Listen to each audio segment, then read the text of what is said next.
Folks, Black Star Network is here. Hold no punches! I'm real revolutionary right now. Black power. Support this man, Black Media. He makes sure that our stories are told. I Thank you for being the voice of Black America, Roland. Stay black. I love y'all. All momentum we have now, we have to keep this going. The video looks phenomenal. See, this difference between Black Star Network and Black-owned media and something like CNN. You can't be Black-owned media and be scared. It's time to be smart. Bring your eyeballs home. You dig?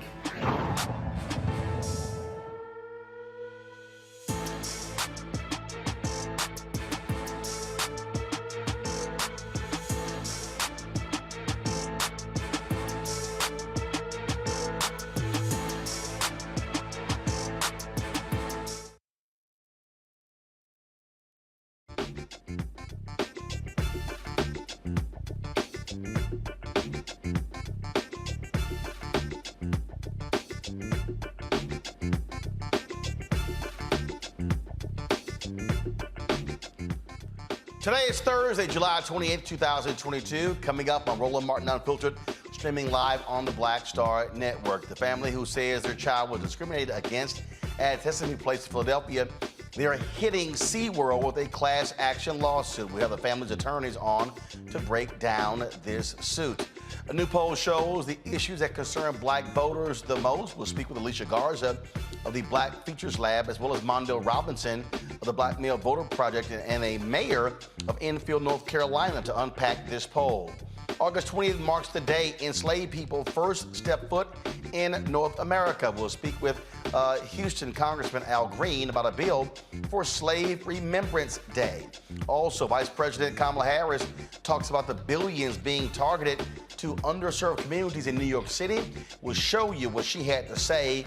Comedian Jon Stewart was not laughing on Capitol Hill, blasting Republicans for blocking a bill that would provide health benefits to veterans. These folks don't give a damn about those who serve in the military. He says all they care about is the war machine. And we have a number of memoriams of African Americans who have passed away, including actress Mary Alice. Folks, a lot to unpack. It is time to bring the funk on Roland Martin Unfiltered on the Black Star Network. Let's go. He's got it. Whatever the biz, he's on it. Whatever it is, he's got the scoop, the fact, the find. And when it breaks, he's right on time and it's rolling. Best believe he's knowing. Putting it down from sports to news to politics. With entertainment just for kicks, he's rolling. It's on go, roll, y'all. It's Roland Martin, yeah. Rolling with Roland now. He's funky, he's fresh, he's real, the best, you know he's Roland Martin now.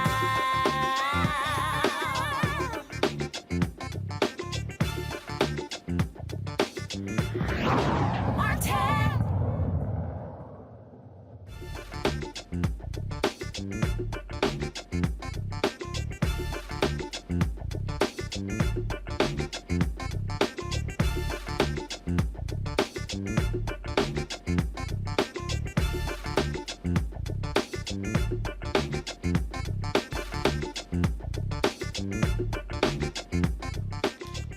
All right, folks, glad to have you on today's show. A Baltimore family is suing Sesame Street theme amusement park for $25 million in federal court over claims of racial discrimination. They say multiple costume characters ignored a 5-year-old Black girl during a meet and greet event. The lawsuit comes after this viral video showing 2 other Black girls apparently being snubbed by a costume employee during a parade at the park. Now, Sesame Place apologized in a statement and promised more training for its employees after the video went viral earlier this month. The family's attorney, William Billy Murphy Jr. and Malcolm P. Ruff, join us to discuss this lawsuit. Glad to have both of you on Roland Martin Unfiltered. William and Malcolm, as I said, we covered the news conference that took place on Saturday in New York, where Ben Crump is representing, Ben Crump and other attorneys are representing the two families of the 2 young girls who were there that actually sparked this. You're representing other family members, correct? Yes, several other families and the numbers getting bigger every day because we've been inundated by news about the park, about other incidents that have happened, about discrimination at the park. It's been an incredible response to our lawsuit. I think people wanted to see something concrete happen other than just talk of an apology. The initial family, like I said, we were there. They are going to be pursuing a lawsuit as well. They're working with Until Freedom, and there are a number of things that they want to also see done. And so, in your lawsuit, what are you laying out? What are you laying out, and how broad is this? And by placing it as a class action suit, are you hopeful that others will come along and join the suit? Class action suits cover everybody who is similarly been harmed. And so right now we represent everybody who has ever been the victim of this kind of discrimination at the park. And that's why we did it, because I think there are people who are afraid to come forward for various reasons, who may not be comfortable with dealing with the legal system because they've been disappointed with the results in the past, because that's a frequent component in the Black community of whether people seek legal assistance. They may have thought that they needed money to join the class act or to be represented. They don't.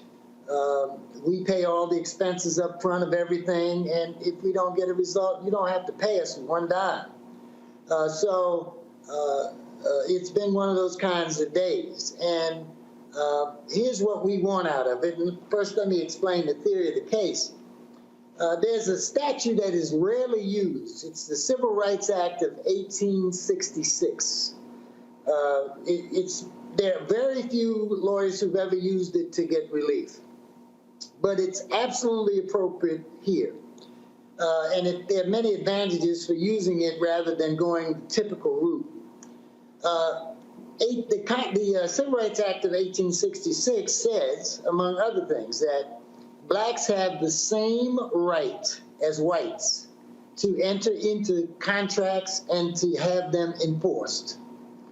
And that was a necessary step because back then, this was a year after the end of the Civil War, after the North won the Civil War, and all kinds of legislation to make sure that slaves would become full-fledged representatives, full-fledged citizens of the United States.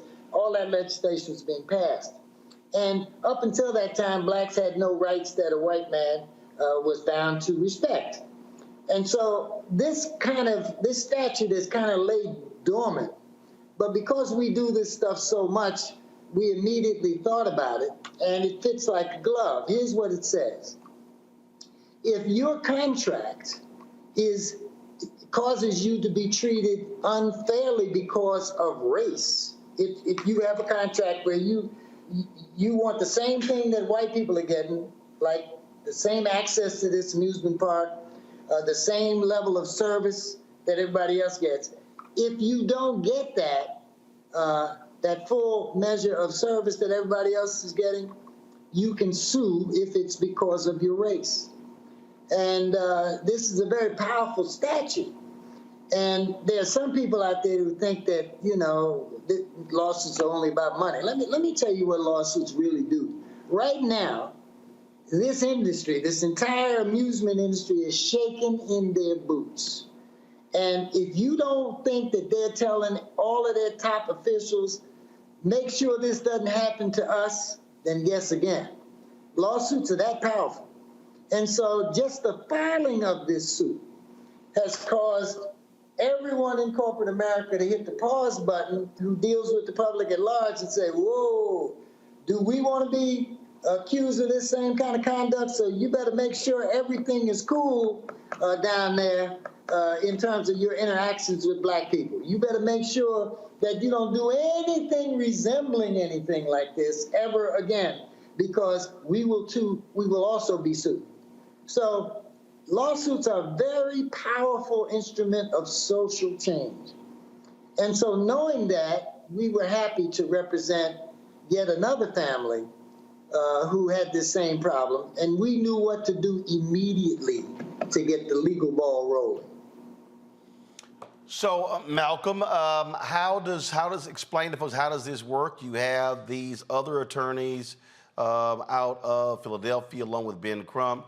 Then you have your lawsuit. How does it work if you have multiple lawsuits from different attorneys representing different families?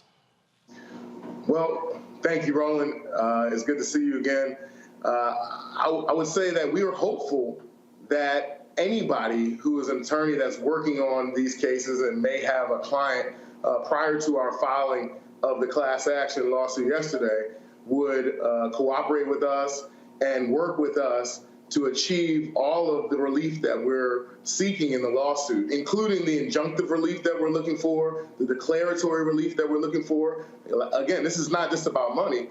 This is about changing practices and changing our culture, right? 1866 was way too long ago for us to be continuing to fight for the fundamental rights of Black people. It just does not make sense that we still are having this fight in modern day America. So we know that there are some powerful lawyers out there, and we're hopeful that if there are lawyers that represent other folks in this case, and these cases that involve discrimination at Sesame Place, that they'll work with us to achieve the ultimate goal, which is justice for any Black and brown family who's been marginalized, who has been snubbed, who's been ignored, disregarded by Sesame Place. SeaWorld now owns them. With representing these families, had you had any conversations with SeaWorld prior to filing this lawsuit? No. In a word, no. All right, then. Well, gentlemen, certainly keep us abreast of what happens with this case, and we're certainly going to be covering it to its conclusion. Now, let me add one last thing to the question you talked to Malcolm about. When class actions get filed, there is a period of time when we are the only representatives of that class of people. And when the class gets certified by a judge, meaning that it is as a well-founded class action, then people can make a decision for themselves about whether or not they want to pursue an individual lawsuit or be part of the class. That's how it works. And so nobody is locked in against their will. But we hope everyone will understand that we want to represent everybody who was involved, because when you get numbers, you get leverage, you get power. And the more we see of a systematic nature in these situations, the more we see patterns of discrimination, that shuts down the opposition that says, well, how do you know this was a discrimination? How do you know it was an intentional act? If it turns out to be widespread, all of that kind of criticism goes away, and it brings the company to its knees. And so then they must come up with a fair offer of a settlement, or we go to court. All right, then. We certainly appreciate it. Thanks a lot, gentlemen. Thank you, Roland. Nice to see you. Likewise. Thanks so much. Folks, I want to introduce our regular Thursday panel. Glad to have them back.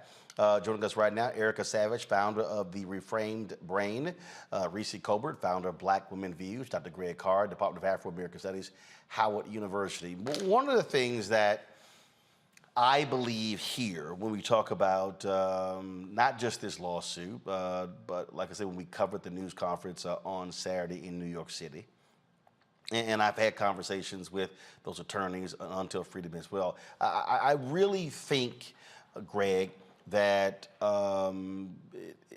that the idea has to be far more expansive, and this is what I mean.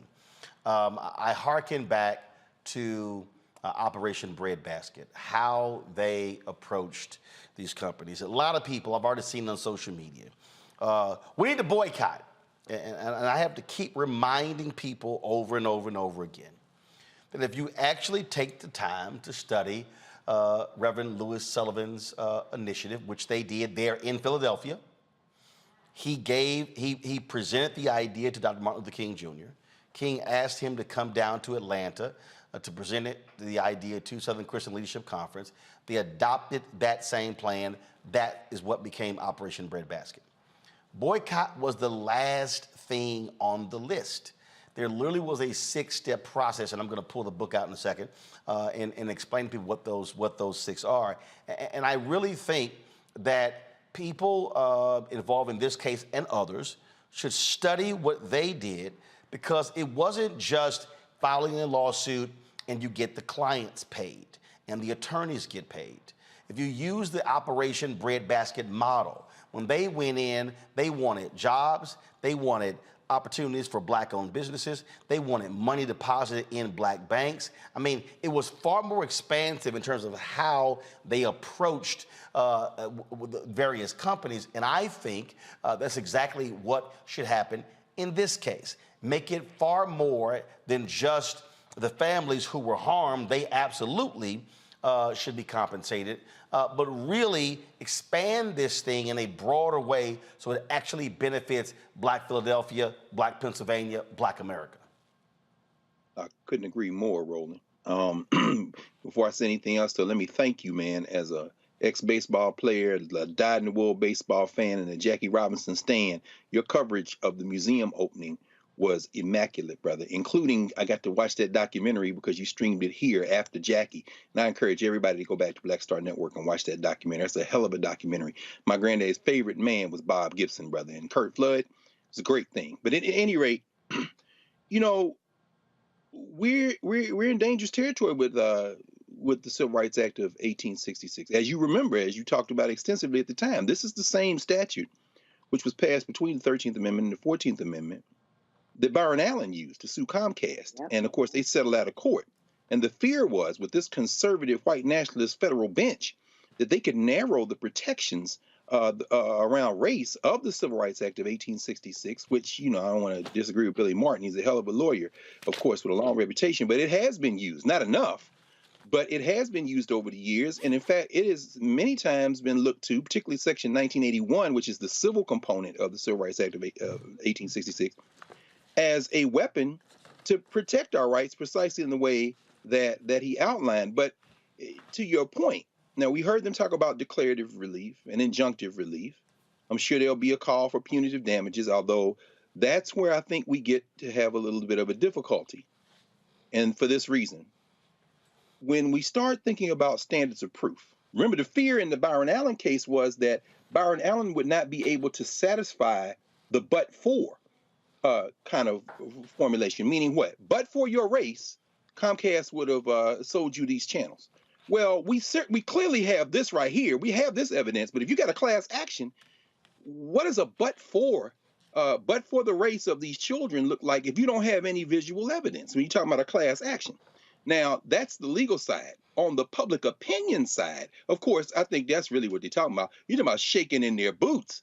I don't even know that a boycott would necessarily need to be organized at this moment if the court of public opinion turns on just the visual evidence we have, particularly as COVID, at least COVID tolerance begins to continue to grow, and people want to go to amusement parks.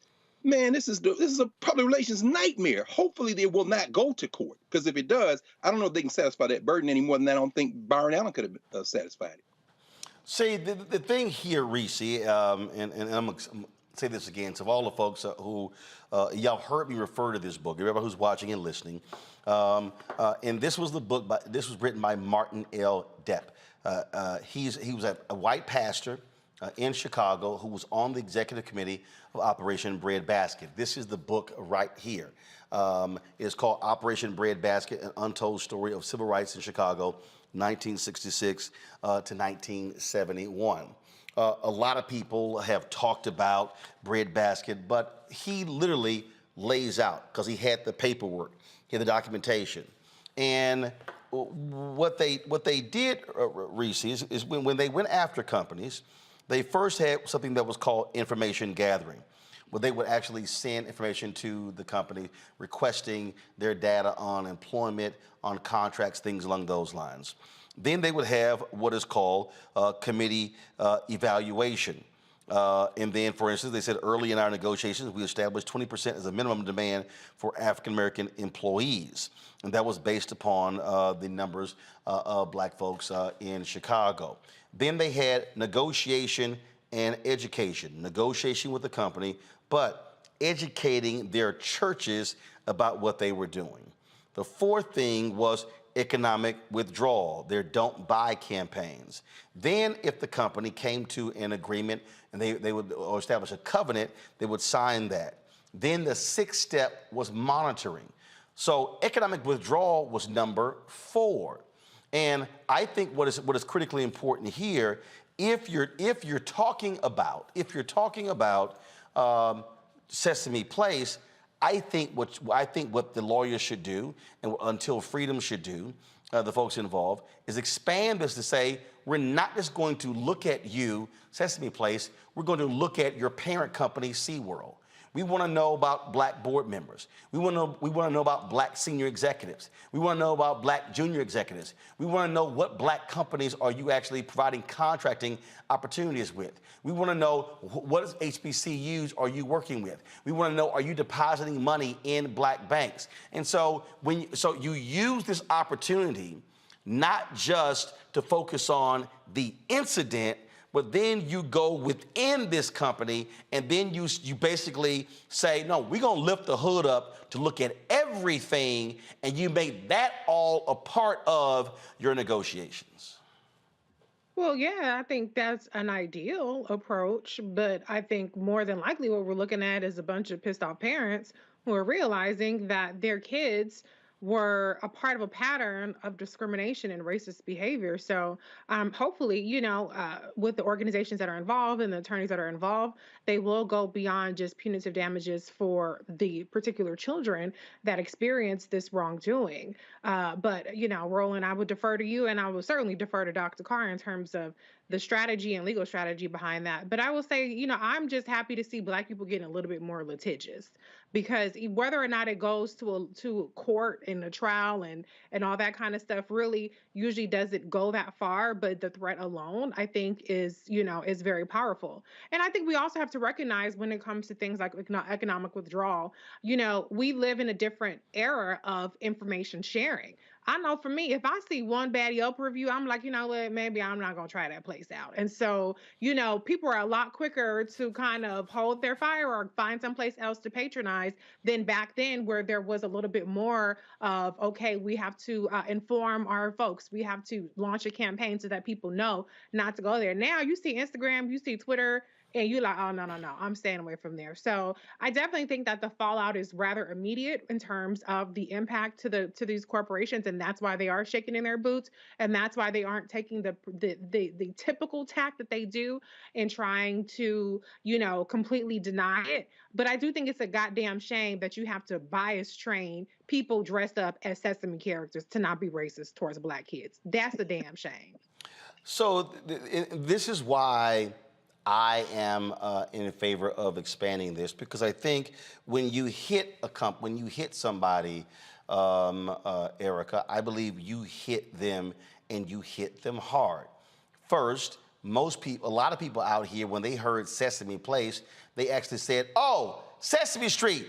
No, they don't actually own that particular park. That is a licensing deal. SeaWorld owns them. Go to my iPad.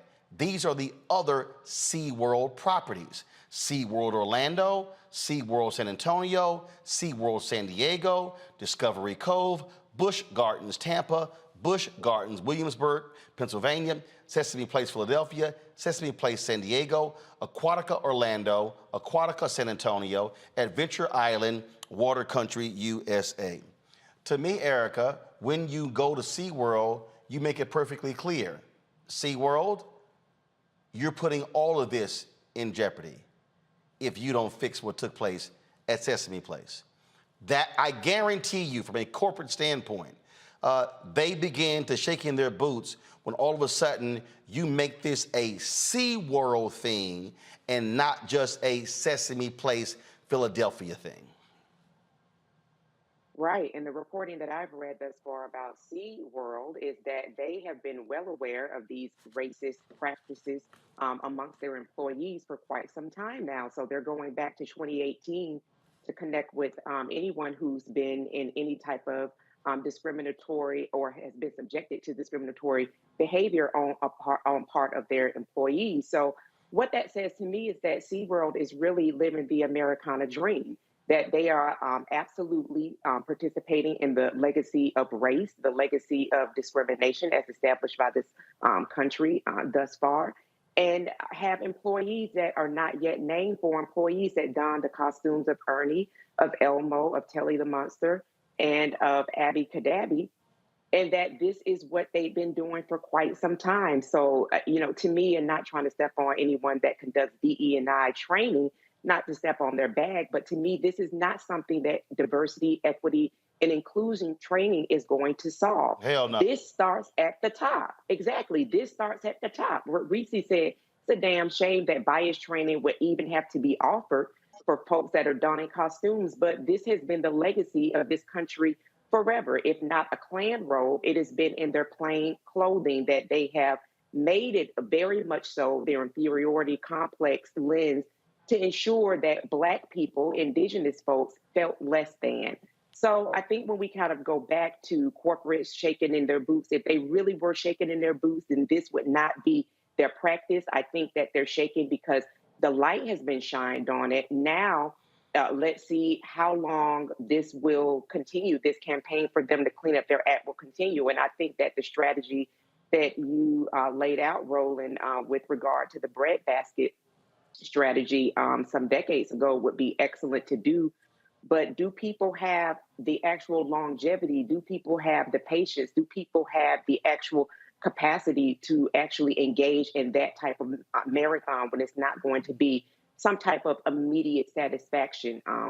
But that's precise. See, but this is precisely my point.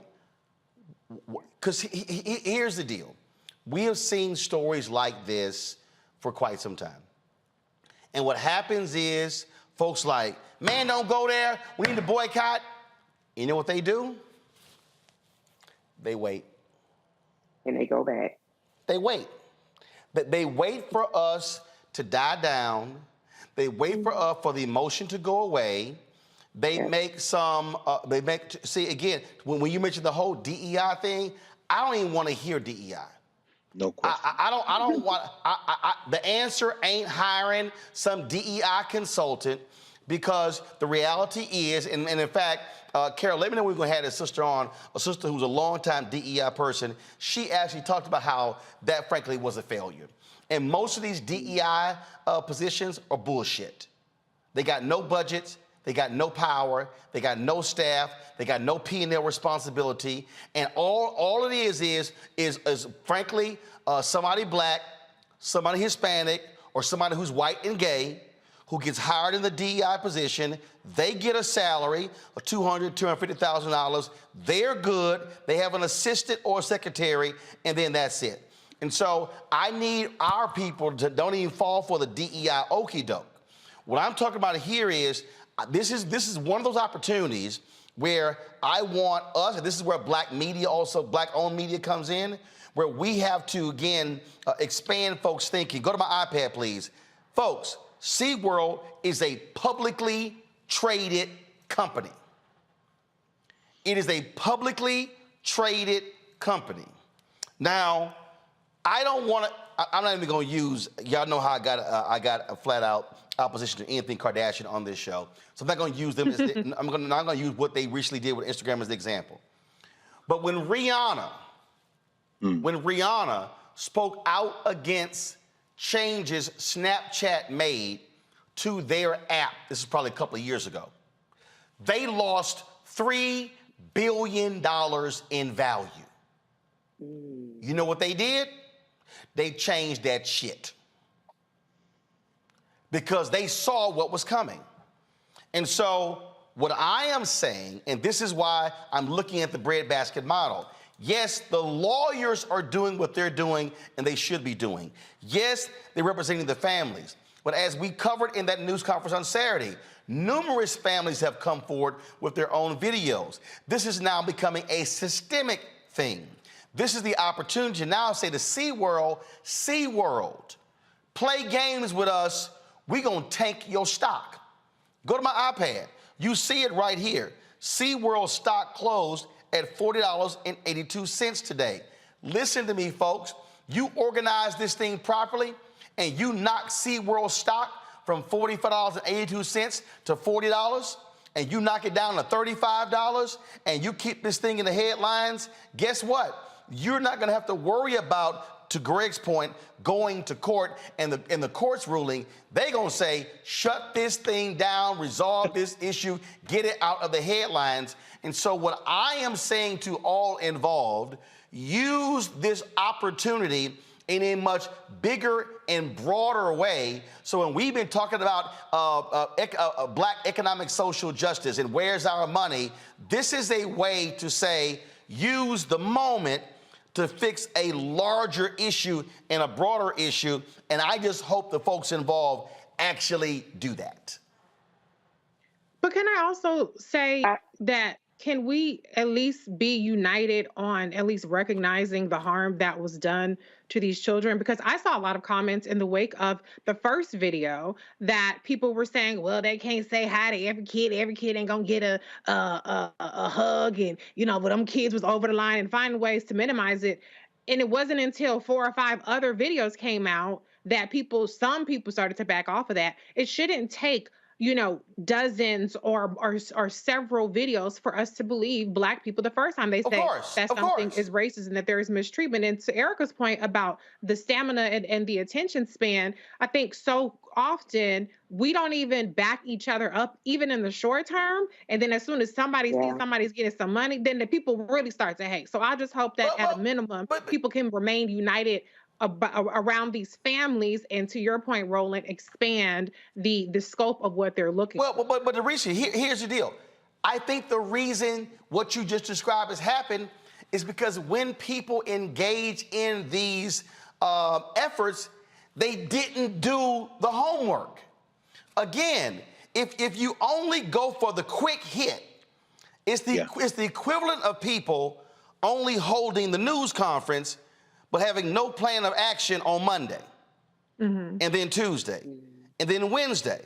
And so what I'm laying out here are likely details most folks don't even know. It's like, wait a minute, hold up. Sesame Place? That's Philadelphia? Not Sesame Street? Wait, SeaWorld owns them? What else? Oh, wait a minute. SeaWorld publicly traded? I mean, we can go on and on and on. And Greg, I've spent so much time over the last 20 and 30 years really covering these type of things. And I've seen the pattern repeat itself. And I've seen this thing peter out because those who were engaged did not construct a strong plan at the outset. When I did that interview with Fred Gray, what was so amazing about that, they thought through what they wanted to achieve against the Montgomery Bus Company. It wasn't that they said, okay, hold up. We got this, okay, we got the cabs, we got this, we got the transportation, we got the big, they went through all the pieces. What I am suggesting is that what we do is go back to what we did before and be far more sophisticated in how we begin to achieve change, because it's easy. And let me be clear, I want these families and those babies taken care of. But the problem has been when we accept the check just for them and you don't use the opportunity to actually put a dent in the whole system. I'm trying to go way bigger here, Greg. Absolutely. Absolutely you are, Roland. And I'm glad you mentioned Brother Gray, because, obviously 2022 isn't 1955 and 56. And as you have borne witness to and covered for decades now, society has changed so much. The atomization of Black identity, So some of the things that Reese is speaking to, there was a time when it would have been far less acceptable to say, well, they can't talk to everybody or they can't. No, one thing about apartheid, one thing about Jim Crow, it held us together. And particularly when you introduce social media and the changes in technology that have occurred, we are now in a moment when in some ways it will be easier to organize people, at least in terms of sensibility, but in other ways it is much, much, much, much, much more difficult. Fred Gray coming out of law school, his earliest cases ending up before the Supreme Court, he got into the practice of law to defend the race. And at that time, defending the race was seen as a badge of honor.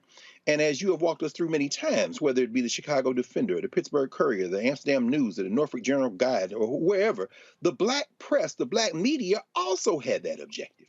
But we are living now in a moment when celebrity, entertainment, representation in terms of movie role, everything from movie roles to getting pieces on TV, these things have so shattered a sense of collective black identity connected to political action that it makes it difficult. Now, the last thing I'll say is, and I'm glad you used the example of Rihanna, your frustration, your palpable frustration, I think comes from not only a grounding in these prior eras of being able to weaponize ourselves and move as a collective, that momentum then in a moment saying, well, this sense of indignity, and I agree with you, Reese, I know you got a baby girl, looking at that little boy, I'm thinking, you can't even put a price tag on the look of that little boy's face when he was like, it wasn't confusion as much as it was, in terms of a punitive damage, I don't even know what kind of counselor you would get for these black children to even come up with a number. And by the way, as I said, they may lose in court.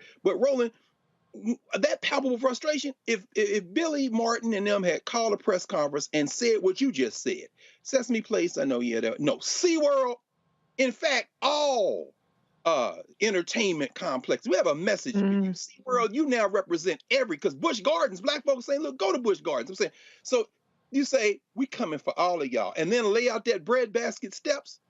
Man, you got to seize the time. Yes. But that frustration you're saying, brother, I don't know how you do that in a moment when there is so much white noise, so much static. Well, you do. And I'll make this final comment before I go to my next guest. And in fact, what we're talking about here really rolls into what our next conversation is going to be. You do that when you, first of all, are intentional on the front end. Yes. Second of all, you also operate from a collective mindset. That this thing is bigger and broader. When we began to go after this advertising piece with the Black Collective, there are some people right now who are benefiting who were like, no, I didn't want to sign on, but they're sitting here now grabbing checks. We know who they are. There are others who want to make it all about them as opposed to the collective. And so when that happens is what you can't do is get, oh, you know what, I'm just going to check out. So it actually continues. Although we are seeing small gains, we're actually seeing gains because of what we launched 2 years ago. I fundamentally believe that in the next 5 years, we're going to see even larger gains, but one has to stay with it. And I go back to number 6 in the plan here, and it was called monitoring. DEP says the greatest failure that they had with Breadbasket is they negotiated covenants and MOUs, but they did not have the infrastructure to come back and follow up. So that's why you've got companies pledging anywhere from $20 to $50 billion in the wake of the death of George Floyd, but you don't have an institution or a group who say, we're going to come back and count what are y'all doing? Give us the checklist. And so that's what has to happen. And so all I'm saying here to the folks who are watching and listening is you cannot break down systems thinking you're going to take the system down all by itself with one chunk. No, that's not how it happens. And so today it's SeaWorld. Tomorrow it's another company and another company. And you gain momentum from the positive move forward, the positive movement from taking one down. Then the folks like, oh, damn, they took them down. Because then you say, who's next? And so that's where we are. So when we go after one company, we say, oh no, we got 30 others lined up.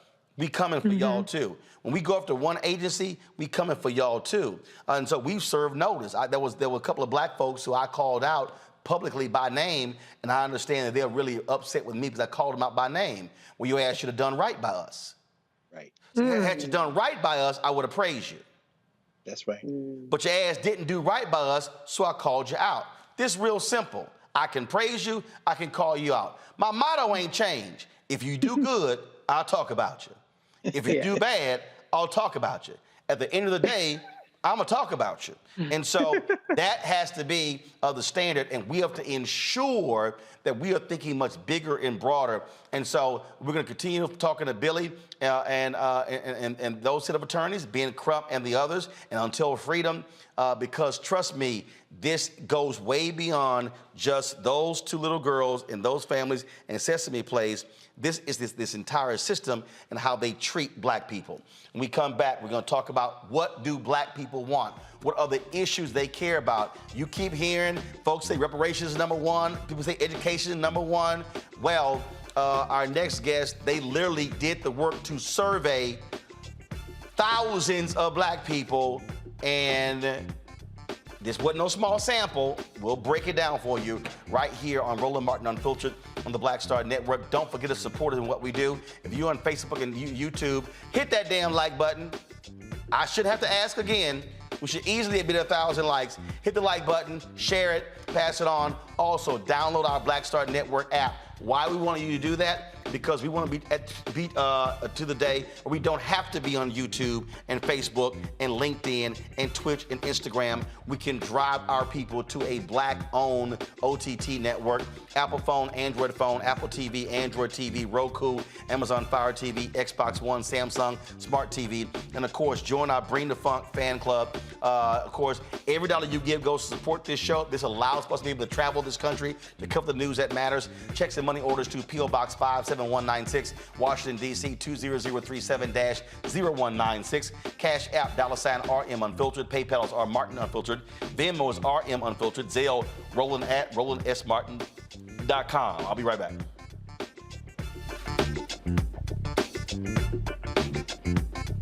On the next Get Wealthy with me, Deborah Owens, America's Wealth Coach, you see the headlines.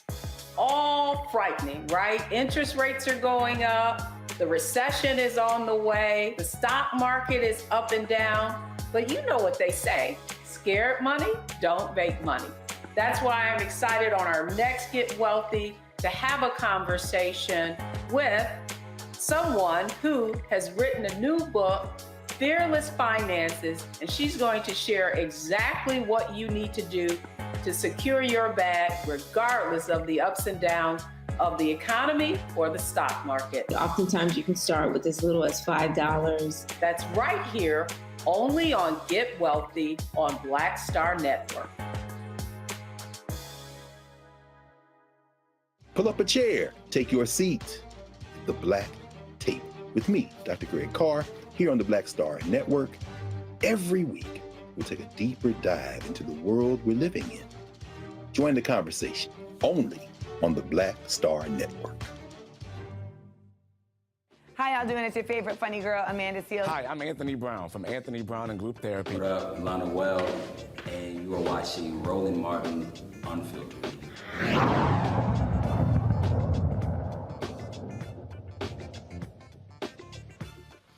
All right, a few months ago, Alicia Garza was on our show talking about the Black to the Future Action Fund and their survey of African Americans. So if y'all sitting here saying, I see some of y'all in our YouTube chat, I didn't get the survey because your ass wasn't paying attention. We told you. All right, now they're releasing their findings from a year-long temperature check on Black Americans. Joining us right now is Alicia Garza, the principal of the Black Futures Lab and the Black to the Future Action Fund. Also joining us is Mondale Robinson, the principal of the Black Male Voters Project, also the mayor of Enfield, North Carolina, recently elected to that particular position. Glad to have both of you here. All right, Alicia, what is the top concern of Black people? Well, Roland, it's great to be with you here today, as always. Thank you for having us on the show today. You know, we did. We conducted the largest recurring poll of Black people in America. And the number one and number two priority for Black folks consistently was relief and recovery from COVID-19, especially $2,000 a month stimulus checks to help relieve the pressure from the economic fallouts of the global pandemic. The second one, of course, was increasing the minimum wage to $15 an hour. And then, of course, this was followed by needing to have more accountability and bold action around white nationalist violence and racial terror. And when you bring all these things together, Roland, what you see is that Black folks in this country want to see bold, progressive policies that are dealing with the economy and our day-to-day. We want to make sure that we can keep a roof over our head. We want to make sure that we can send our kids to college. But more than that, we want to make sure we can keep food in our refrigerators. And what we're seeing in terms of satisfaction amongst Black folks with how the Biden administration is doing around improving our economic conditions and protecting us from racial terror and racial violence is that Black folks are deeply dissatisfied. Why did we do this poll? Well, because in just about 100 days, the midterm elections are coming. And we know that Democrats need to hold on to seats in the House and increase seats in the Senate in order for us to keep passing the types of policies that will address the challenges in Black communities. And yet what we're seeing is that with this deep level of dissatisfaction, that it's quite possible that Black voters, who are the core of the Democratic Party, will not show up to participate because people don't feel like their issues are being addressed. It's important for people to understand this is not a done deal and it doesn't have to be this way, but we do need to course correct immediately if we are to reach the goal of expanding Democratic majorities in Congress so that we can get things done for Black families, which ultimately means that we're getting things done for America. I want to go back to the first two. Folks, pull it up, please. The first two, folks. Come on. The first two. Today, thank you. 56% are dissatisfied with the state of the economy. 46% report their personal financial situation as bad or very bad. When you look at the issues out there, you have obviously Democratic candidates talking about the issue of abortion. You have January 6th. You have Republicans who are trying to say the economy. We've had now 2 consecutive quarters of GDP going down. Folks say, oh, that means now recession. You've got companies talking about potentially laying off people because there's a fear of the recession. Mondale, you just got elected. So the question is, with all of that, with that being the feeling, well, what does that then say? How are people going to turn out? We already know on Republicans, there's huge enthusiasm. They want to see these MAGA people in office. You've got folks who are Black, who are progressives, who don't feel the same way. They're not as excited about President Biden, Vice President Kamala Harris. Pull the numbers up. This is what the survey shows in terms of the approval ratings. In terms of President Biden's approval rating, 65%. Vice President Harris's approval rating, 66%.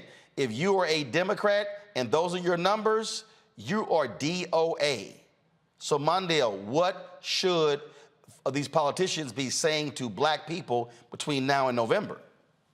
Well, I think, first of all, I think polling whether people, Black people specifically, are excited or motivated about candidates or a particular party is probably not a good way to measure, Roland, what's going to happen. I think what Alicia just laid out was Black people are more concerned with the issues that's plaguing them, things that are keeping them from being able to pay their usual bills like utilities and also provide groceries to their families. I think these issues, and until Democrats get out a plan to address these issues, they're always going to be DOA, not just because Biden and the other Democrats have low approval ratings. It's about the fact that they told us, they swear on their name that they were going to make Black people and our issues important, a priority in this administration. And Black people don't feel protected, as shown in this poll, nor do we feel like people are out here fighting for our issues or prioritizing them. So I think we could keep capping all we want to about people being motivated about a certain candidate, whoever they are. until you are laying out a platform and also showing people that you're not showing up transactional, Black people are not going to be excited about any damn thing related to elections. When we look at these issues here, first of all, Alicia, again, how many people participated in this survey? Over 6,000 people participated in this survey over the course of a year. And Mondale is right. It's really important for us to understand that, when it comes to candidates, right, what people are looking for is how you've performed on the issues that we care about. And right now, amongst Black communities, folks are not feeling like our priorities are the priorities of the Biden-Harris administration. That's not to knock them. It's to say that if you need to keep your numbers in the House and you need to expand your numbers in the Senate, and people are looking at you saying, you don't have my priorities in mind and you haven't done the things that I voted for you to do, then there's less of a likelihood that people are going to show up. As I said before, this isn't a done deal. They can actually shift and change this. We talk every election cycle, Roland, about the need for year-round investment and engagement by Democrats of Black people and Black communities around the issues we care about. Not symbolic engagement, but substantive engagement.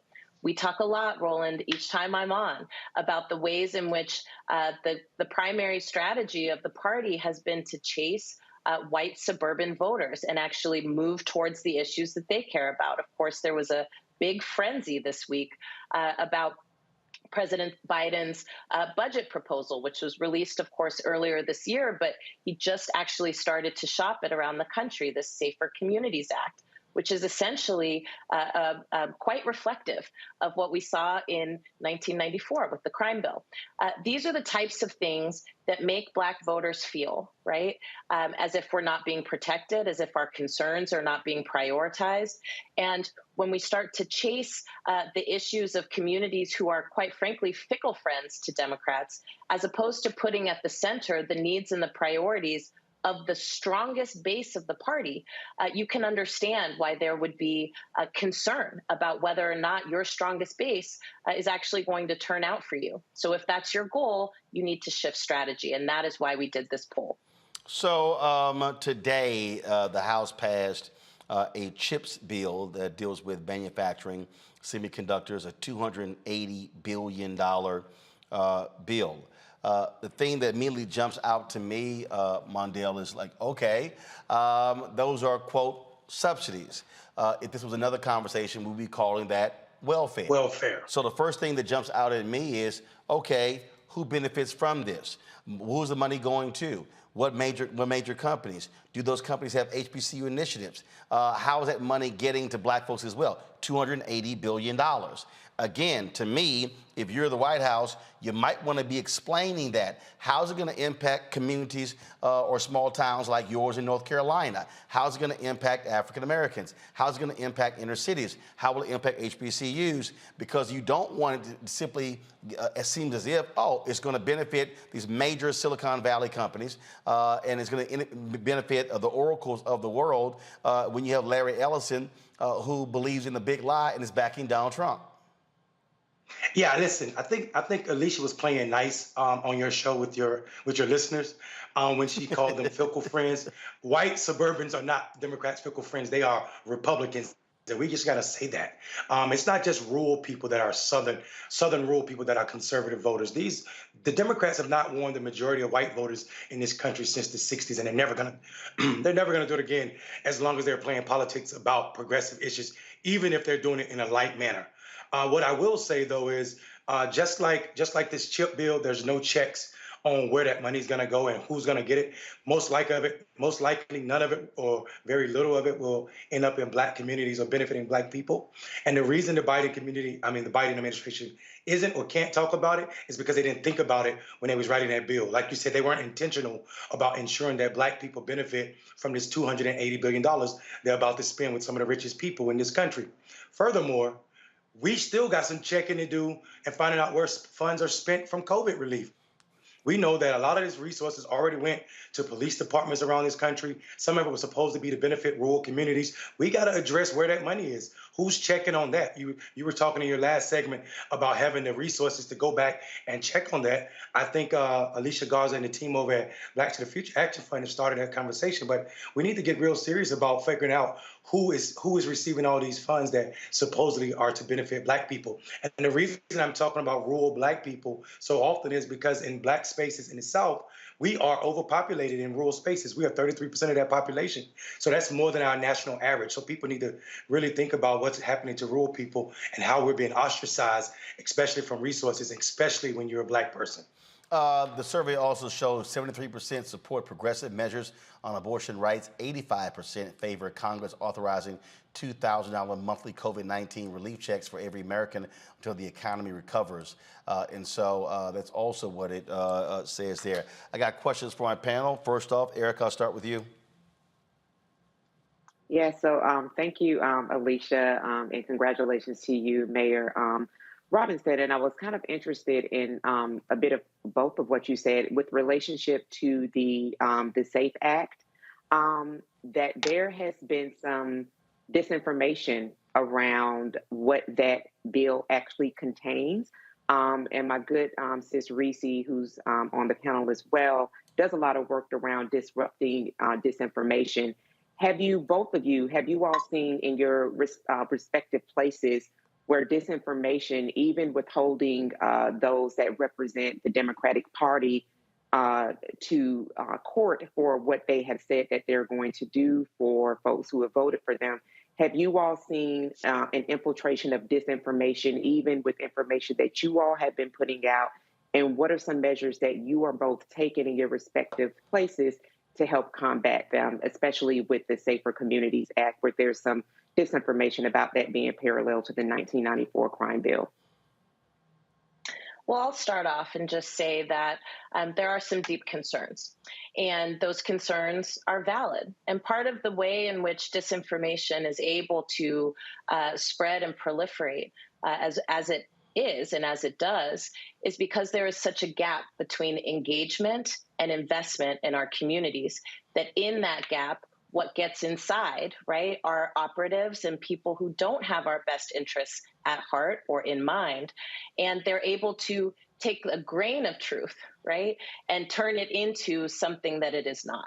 And so if we want to, and the best way for us to counter misinformation and disinformation, especially as it's targeting Black communities, is to increase our investment in making sure that Black communities are being engaged, not just when we need something from us, but year-round and ongoing, even when we have disagreement about what the outcome is. Certainly in the Safer Communities Act, for example, there are some things that are very interesting. I would call it, both a carrot and a stick kind of a bill. And yet there are some real deep concerns that Black communities do and should have about some of the punitive measures in this bill. Now, again, if Black communities are deeply engaged in the process of both crafting and putting forward their solutions around what it is that they want to see happen as it relates to addressing crime and violence in our communities, what it looks like to do violence prevention work in our communities, then we wouldn't have to do the work around disinformation and misinformation that we're doing now. With that being said, the Safer Communities Act is not the only place where we see misinformation and disinformation proliferate. We see it in governor's races here in my state in Georgia. We see it in every place where, in particular, it's possible to wield and expand Black political power. That is the point and the goal of misinformation and disinformation. We spent all of 2020 really trying to break down myths around voting, around access to voting, around whether or not people could vote. And we also spent the entire year breaking down myths and facts about people's records and what they're proposing.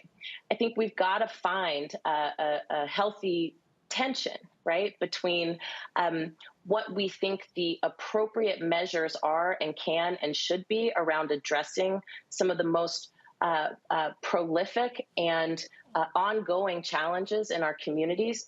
And we have to make sure that we're closing the gap with engagement if we're really trying to take on this question of disinformation and misinformation. Reese.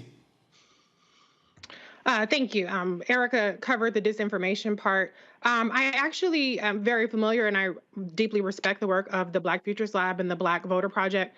In 2019, when it was released, I did a deep dive on it because I was a supporter of Senator Kamala Harris at the time. And her policies all hit all the marks. The $2,000 relief checks is actually a proposal from Senator Kamala Harris that she introduced in Congress. So, I think my concern is I think that the results are very illuminating, and I think that it's a great basis for formulating conversations as opposed to making assumptions about what Black voters want. But then it seems to me like it still goes back to kind of the regular broader talking points about what, is not being done in terms of messaging or what is not being done in terms of outreach. What's the next step in terms of actually marrying what Black voters want to what's actually being proposed? Because I do see a disconnect in the way that it's being talked about in terms of what is being done legislatively with the executive branch in comparison to what Black voters want. And I think it also only talks about Democrats as opposed to Republicans, who are completely on the opposite side of everything, lowering insulin, lowering the cost of insulin, expanding Medicare, a number of things. So is there any kind of plan to do like a congressional scorecard or a gubernatorial scorecard or anything like that? Because I feel like we keep having these conversations about perceptions as opposed to having real, I don't want to say we're not having fact-based conversations, but having something tangible that we could say, yes, this person is hitting the mark. No, that person is not hitting the mark. Mm-hmm. Well, I want to kick it to the mayor because I know the mayor's been doing work in 17 states across the country for years now, engaging Black male voters to try to close the gap, right, between the party engagement and what communities actually need. We are doing the same thing, both in partnership with the Black Male Voter Project, but also in partnership with Black organizations in more than 5 states across the country. We know that organizations like Black Voters Matter are giving the tools to Black communities that we need in order to make sure that we're not just paying attention to the problem, but that we're crafting the solution. I think the challenge here, Reese, and I appreciate your point so much, that we need to figure out how it is that we're moving forward. I mean, one of the things that we say all the time is that what we want the Democratic Party to do is engage our people the way we engage our people, because we know that that works. And what tends to happen in each election cycle is that the burden for doing that work lands on grassroots community-based organizations, and we need to be able to actually share some of this load. Mayor, what would you say in response to this? I mean, I don't think you're too far off the mark at all. I think the fact of the matter is the bulk of the resources around engaging people or turning people out to the poll goes to the Democratic Party and its auxiliaries. But a majority of that work is done by organizations like ours that work year-round with our community, highlighting and learning what issues are most important to us. And then we are told, supposedly by white consultants, that we just need to message better or react better based on an ad. I think the problem with saying that, the engagement isn't or there's a gap between engagement and then action is that I think that's a chicken or egg situation. Whereas if we are engaging people more, that also means we are educating people more about the issues, and that scorecard goes out the window. We don't need a scorecard when we're always talking to people about what issues are important to them and telling them who's already right on those issues. So through engagement, I think the scorecard is natural. When we engage Black men, the conversations are automatic. These brothers, we shouldn't assume that just because people don't play politics, they don't know what's going on and what's not going on around him. I think the best part about Black people and this disinformation, we can say what we want to about how much money Republicans spent on disinformation. It epically failed in 2020.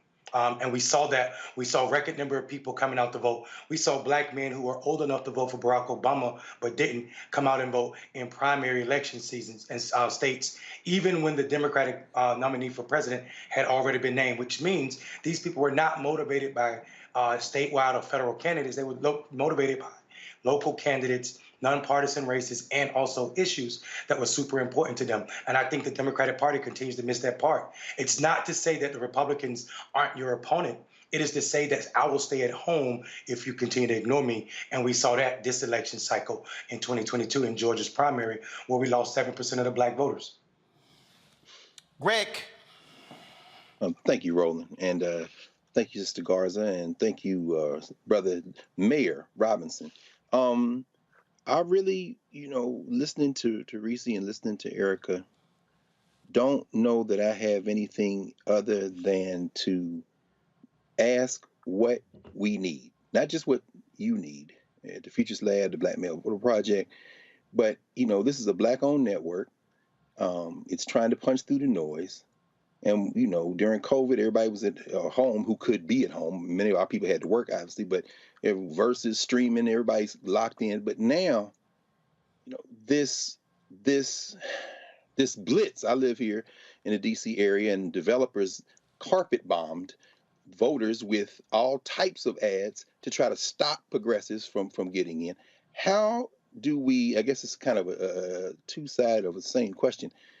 What do you need? What do we need in terms of resources that can help close this gap, this engagement gap you're talking about, Alicia? And how do we really, as they perfect getting ready to steal these elections that they can in 2 and 4, and like you say, you're in Georgia, Lisa, you see it up close with Herschel Walker in particular. How do we answer those of our comrades, our colleagues, our brethren and sistren who are self-declared on the left and say there isn't enough of a difference between the Democrats and the Republicans for us to even get in this conversation?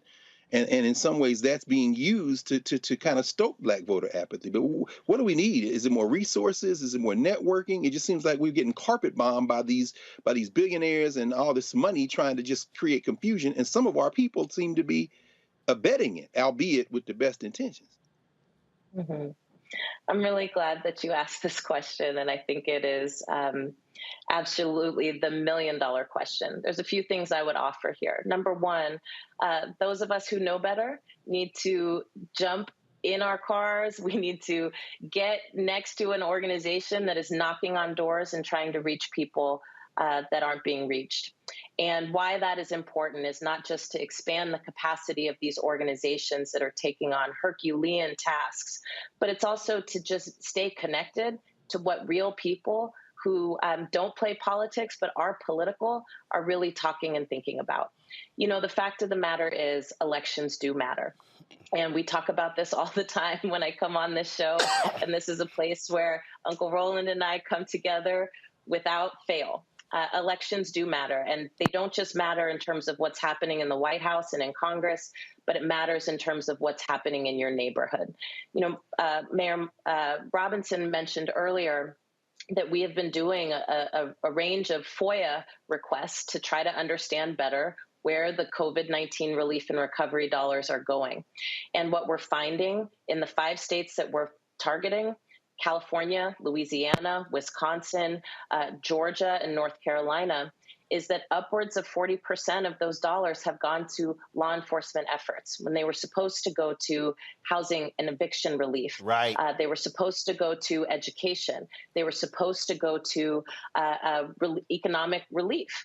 And so it's important for us to do more listening than what we're doing. And anytime people say elections don't matter and there's no difference between Republicans and Democrats, I just encourage them to go sit at kitchen tables with people, bounce somebody's grandbaby on your knee, sit on people's porches and really talk to people about what they're experiencing.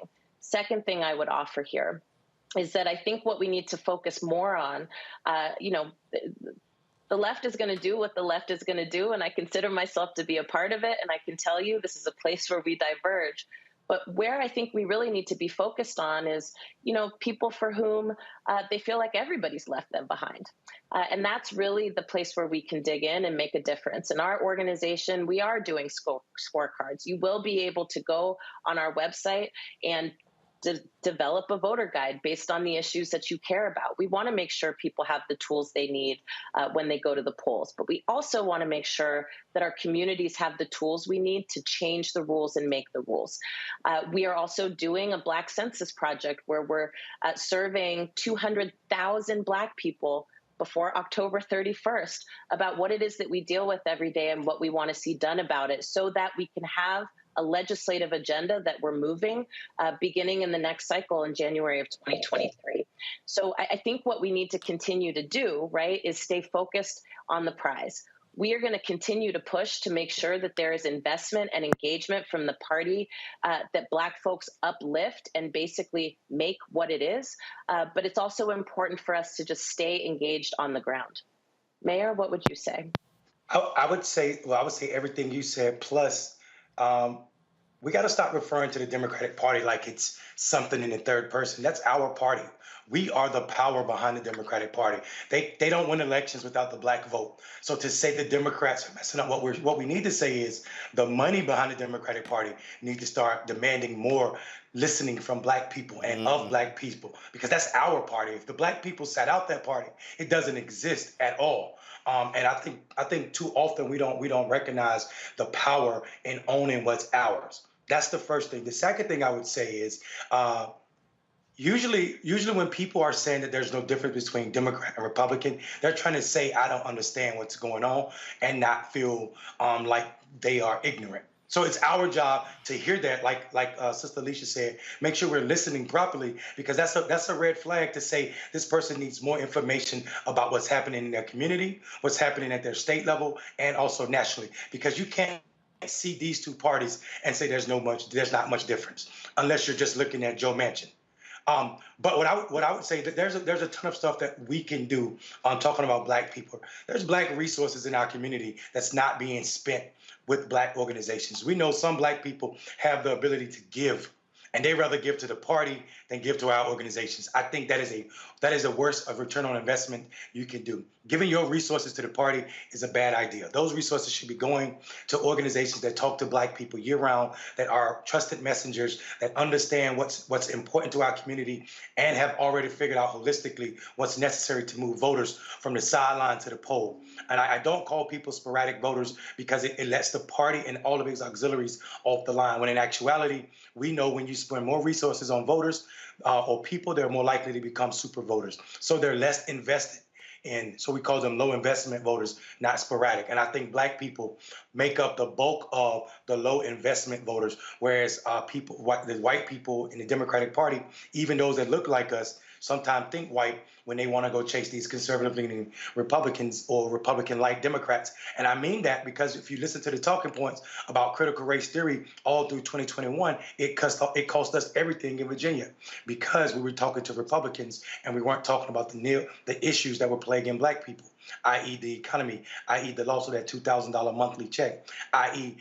Trying to understand how 1 in 5 of us had contracted COVID, and all 40-some% of us knowing people that had died from COVID. That's a massive loss, not just in resources, but in human life, that Democrats ain't say nothing about, but they damn well talked an entire election season about critical race theory as if any of them know what it is. All right, then. First of all, where can people see the full results, Alicia? You can go to black2thefuture.org. You can also check out the Black Census at blackcensus.org. Make your voice heard before October 31st. All righty, folks. We certainly appreciate it. Thank you so very much, Alicia, and, well, that's Mondale. Thanks a bunch. All right, folks, got to go to a break. When we come back, Slave Remembrance Day, Congressman Al Green wants that to be official. We'll talk to him next on Roland Martin Unfiltered. We'll also we'll show you what Vice President Kamala Harris had to say today about billions being targeted to underserved communities. And she spoke in New York City. We'll have that. And Jon Stewart laid into feckless, weak, and impotent Republicans who voted against veterans, but they voted for the same thing 2 months ago. We'll explain what happened, and he was not holding back. You're watching Roland Martin Unfiltered right here on the Black Star Network.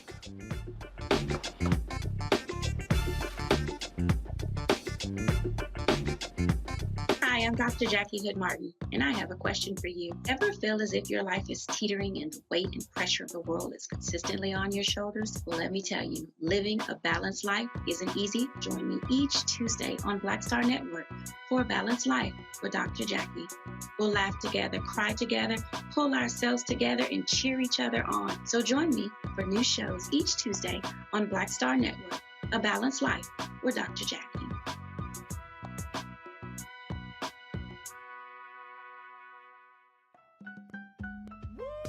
We're all impacted by the culture, whether we know it or not. From politics to music and entertainment, it's a huge part of our lives, and we're going to talk about it every day right here on The Culture with me, Faraji Muhammad, only on the Black Star Network.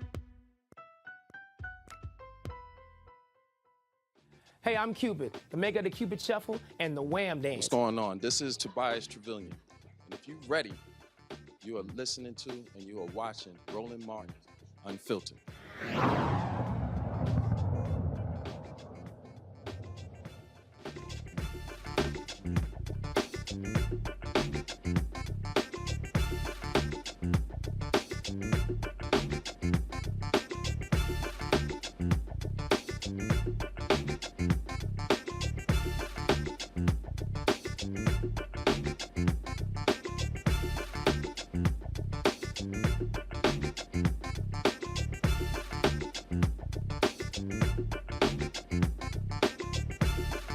Folks, it was on August 20th, 1619, that the first people of African descent came to this particular country. 20 of them. They arrived at what is now Fort Monroe, then Point Comfort in Hampton, Virginia. No, it was not Jamestown. They came here against their will. Thanks to Texas Congressman Al Green, the House has passed the Slavery Remembrance Day resolution. The final vote was 218 to 207, bringing the creation of the National Day of Remembrance for Slavery a step closer. He joins us right now. So, Congressman, obviously we have Juneteenth, but it's now a federal holiday. What exactly is this day? What is this? What's the official name of this day? And will it be on August 20th? And what do you hope to achieve with this? Well, thank you for having me. I greatly appreciate the opportunity to share information, and I would like to salute you for what you do to make sure that this information gets to the masses as well as others in the classes. This is not a paid holiday. It is not a substitute for any other day. As you know, we have Juneteenth, which is a celebratory event celebrating the freedom that persons who were in Texas, generally speaking, receive, but it has become national in scope. This day, Slavery Remembrance Day is the name of it, is something that will take place because we understand the necessity to understand our history and not allow it to be whitewashed or sanitized. In the state of Texas, there's a movement afoot by some to rename slavery involuntary relocation, which is not even a nice way of saying what actually occurred, not a proper way. So we want to make sure that the history is written properly. And we also want to give ourselves an opportunity to recognize what happened during slavery. Slavery was one of the most atrocious things to have been committed upon human beings. And we don't want it to appear as though they were happy people, that they were singing as they were picking cotton, that this was a joyous time and they were well taken care of. It was brutal. Persons who were brought to this country were sold at an auction block. Families were separated, children taken from the arms of their parents, husbands and wives separated. It was a time of great crisis, a great turmoil, great pain, and great suffering for people of African ancestry. And I hope that we will find on the 20th of August of each year some time to just pause for a moment of silent solemnity. Put your hand on your heart and just think about the millions who suffered under this horrible institution, abominable institution called slavery. And when you do this, I believe that this will help us to stay in touch with our history.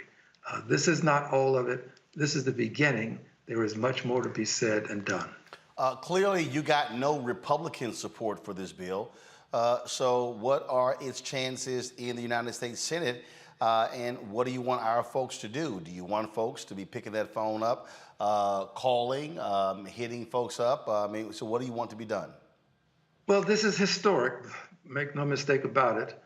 More than 400 years ago, this White Lion ship landed, as you pointed out, in Point Comfort with 20 persons on it who were enslaved.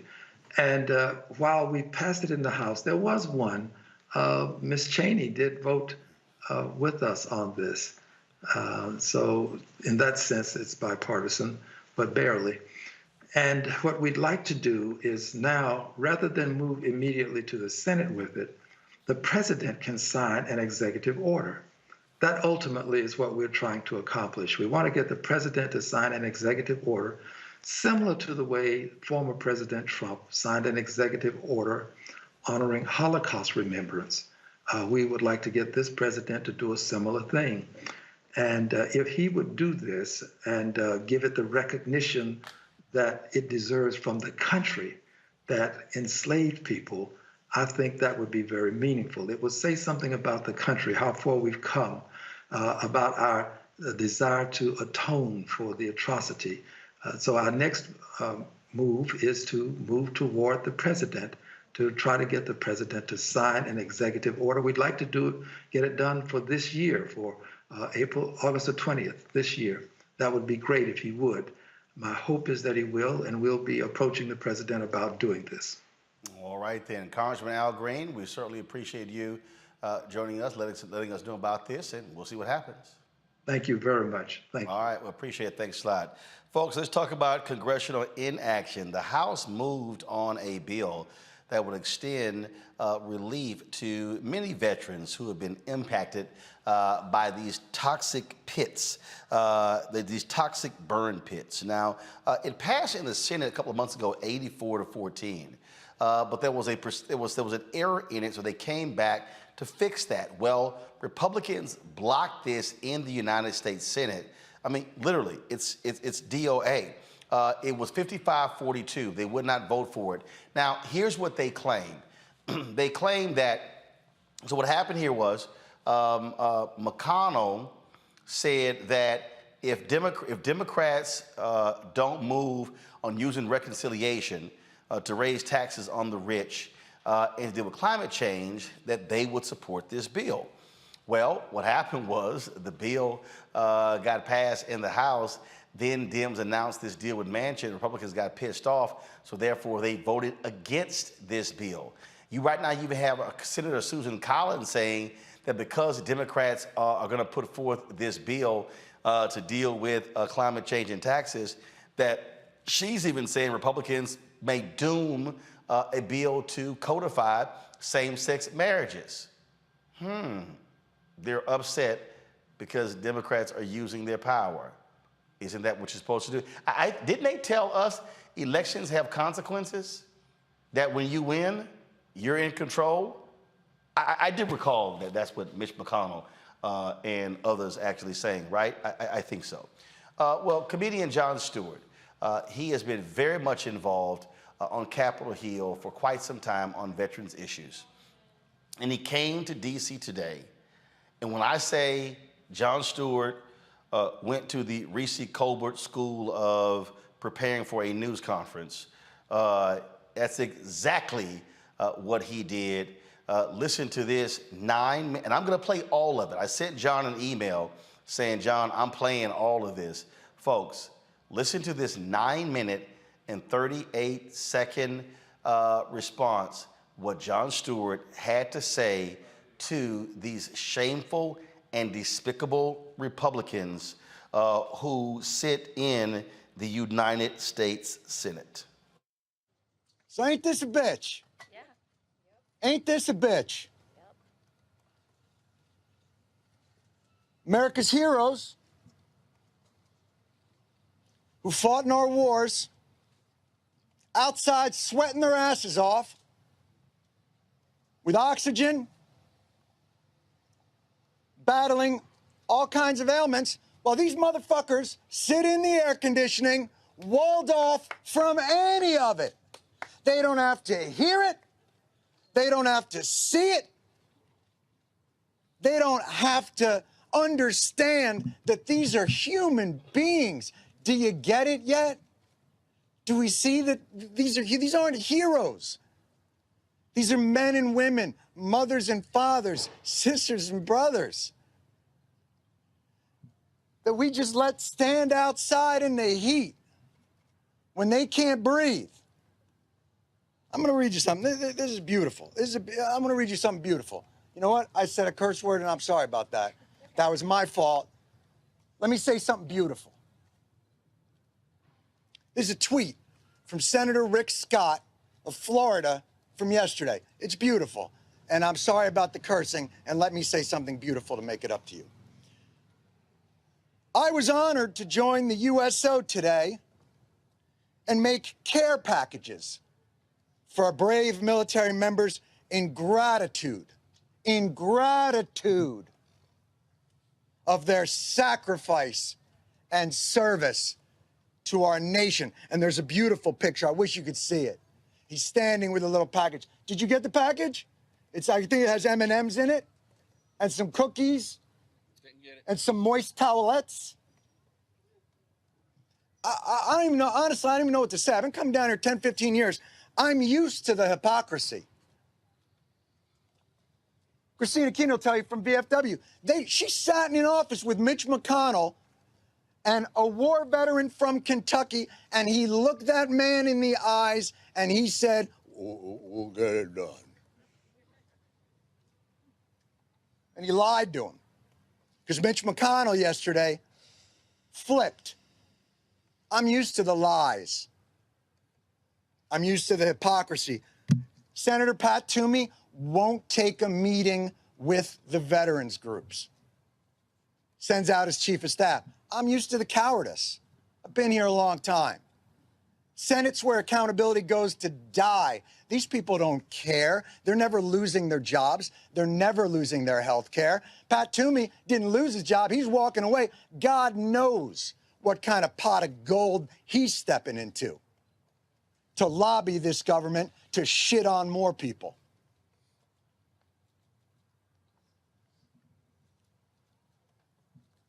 I'm used to all of it, but I am not used to the cruelty.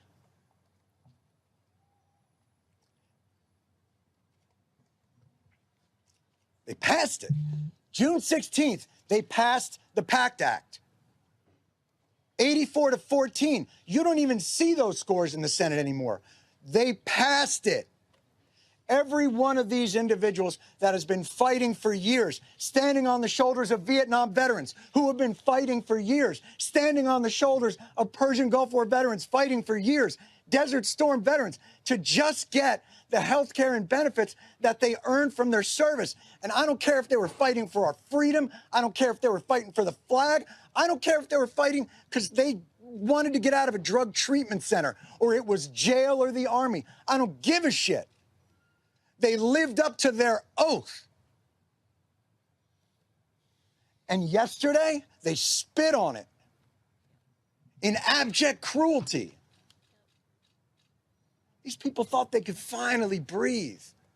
You think their struggles end because the PACT Act passes?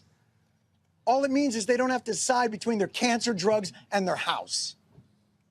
Their struggle continues. This bill does a lot more than just give us health care. Gives them health care, gives them benefits, lets them live. Keeps veterans from going homeless, keeps veterans from becoming addicts, keeps veterans from committing suicide. Senator Toomey's not going to hear that because he won't sit down with this man. Because he is a fucking coward. You hear me? A coward. And like I say, I'm used to it. But this type of cruelty on those that we say we hold up as our most valued Americans, then what are we?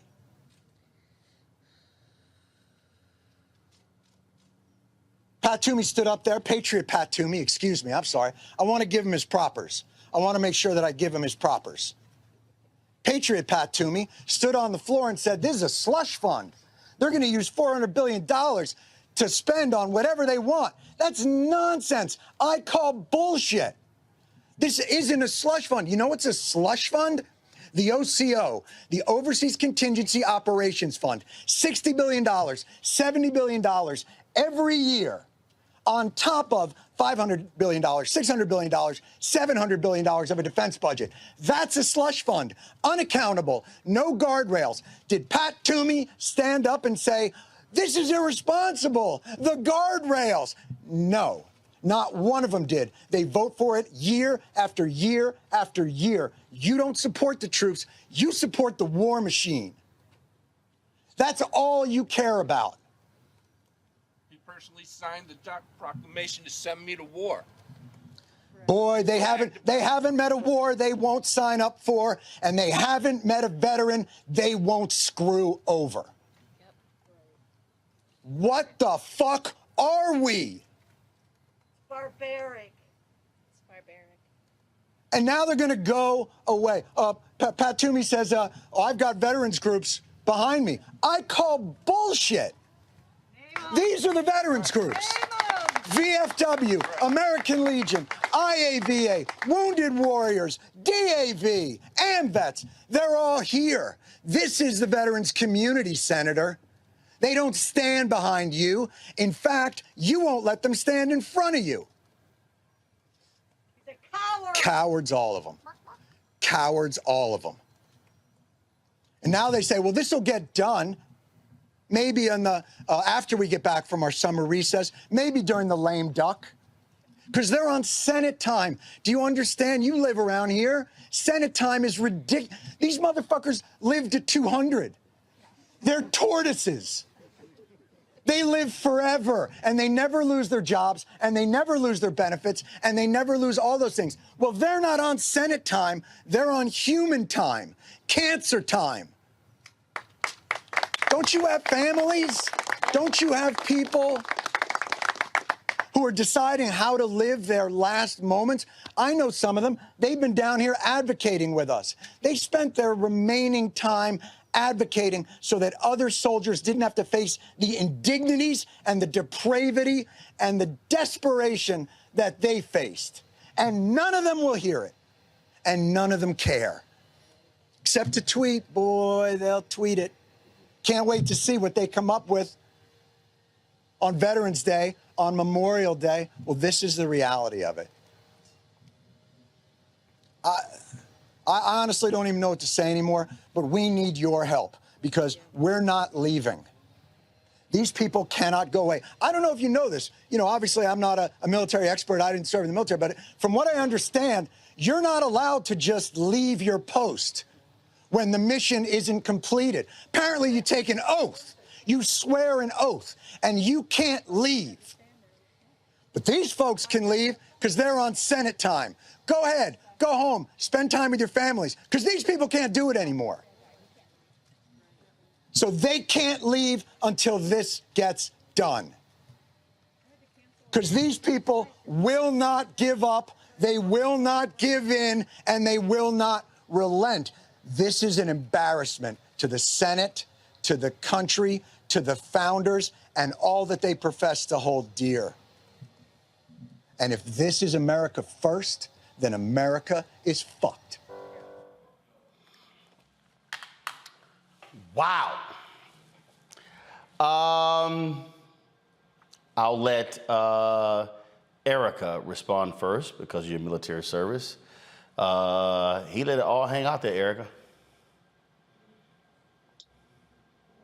All except for a few things. So all of those individuals that were back there did not represent all of veterans groups. The Black Veterans Organization, which is a Black-led organization that does do research, litigation, does storytelling that really tells the story of Black veterans. When you think about 2 to 3 million folks in this country are Black veterans, when you consider that 33% of homeless people, and we see that very easily here, handily in the DMV, are Black veterans. So I will have to say that, you know, the picture that most people get when they think about veterans is the picture that's before that you're showing on the screen now. That is not representative of all veterans. I also have to say that to the point about what the blockage, what Republicans stood together to ensure, because it wasn't the Senate, it was Republicans that actually made sure that this failed, that this did not go forward for veterans specifically, is that my partner and my boyfriend has served in Afghanistan. And so he was exposed to those toxins because there is no trash pickup. So everything is burned, everything is released in the air.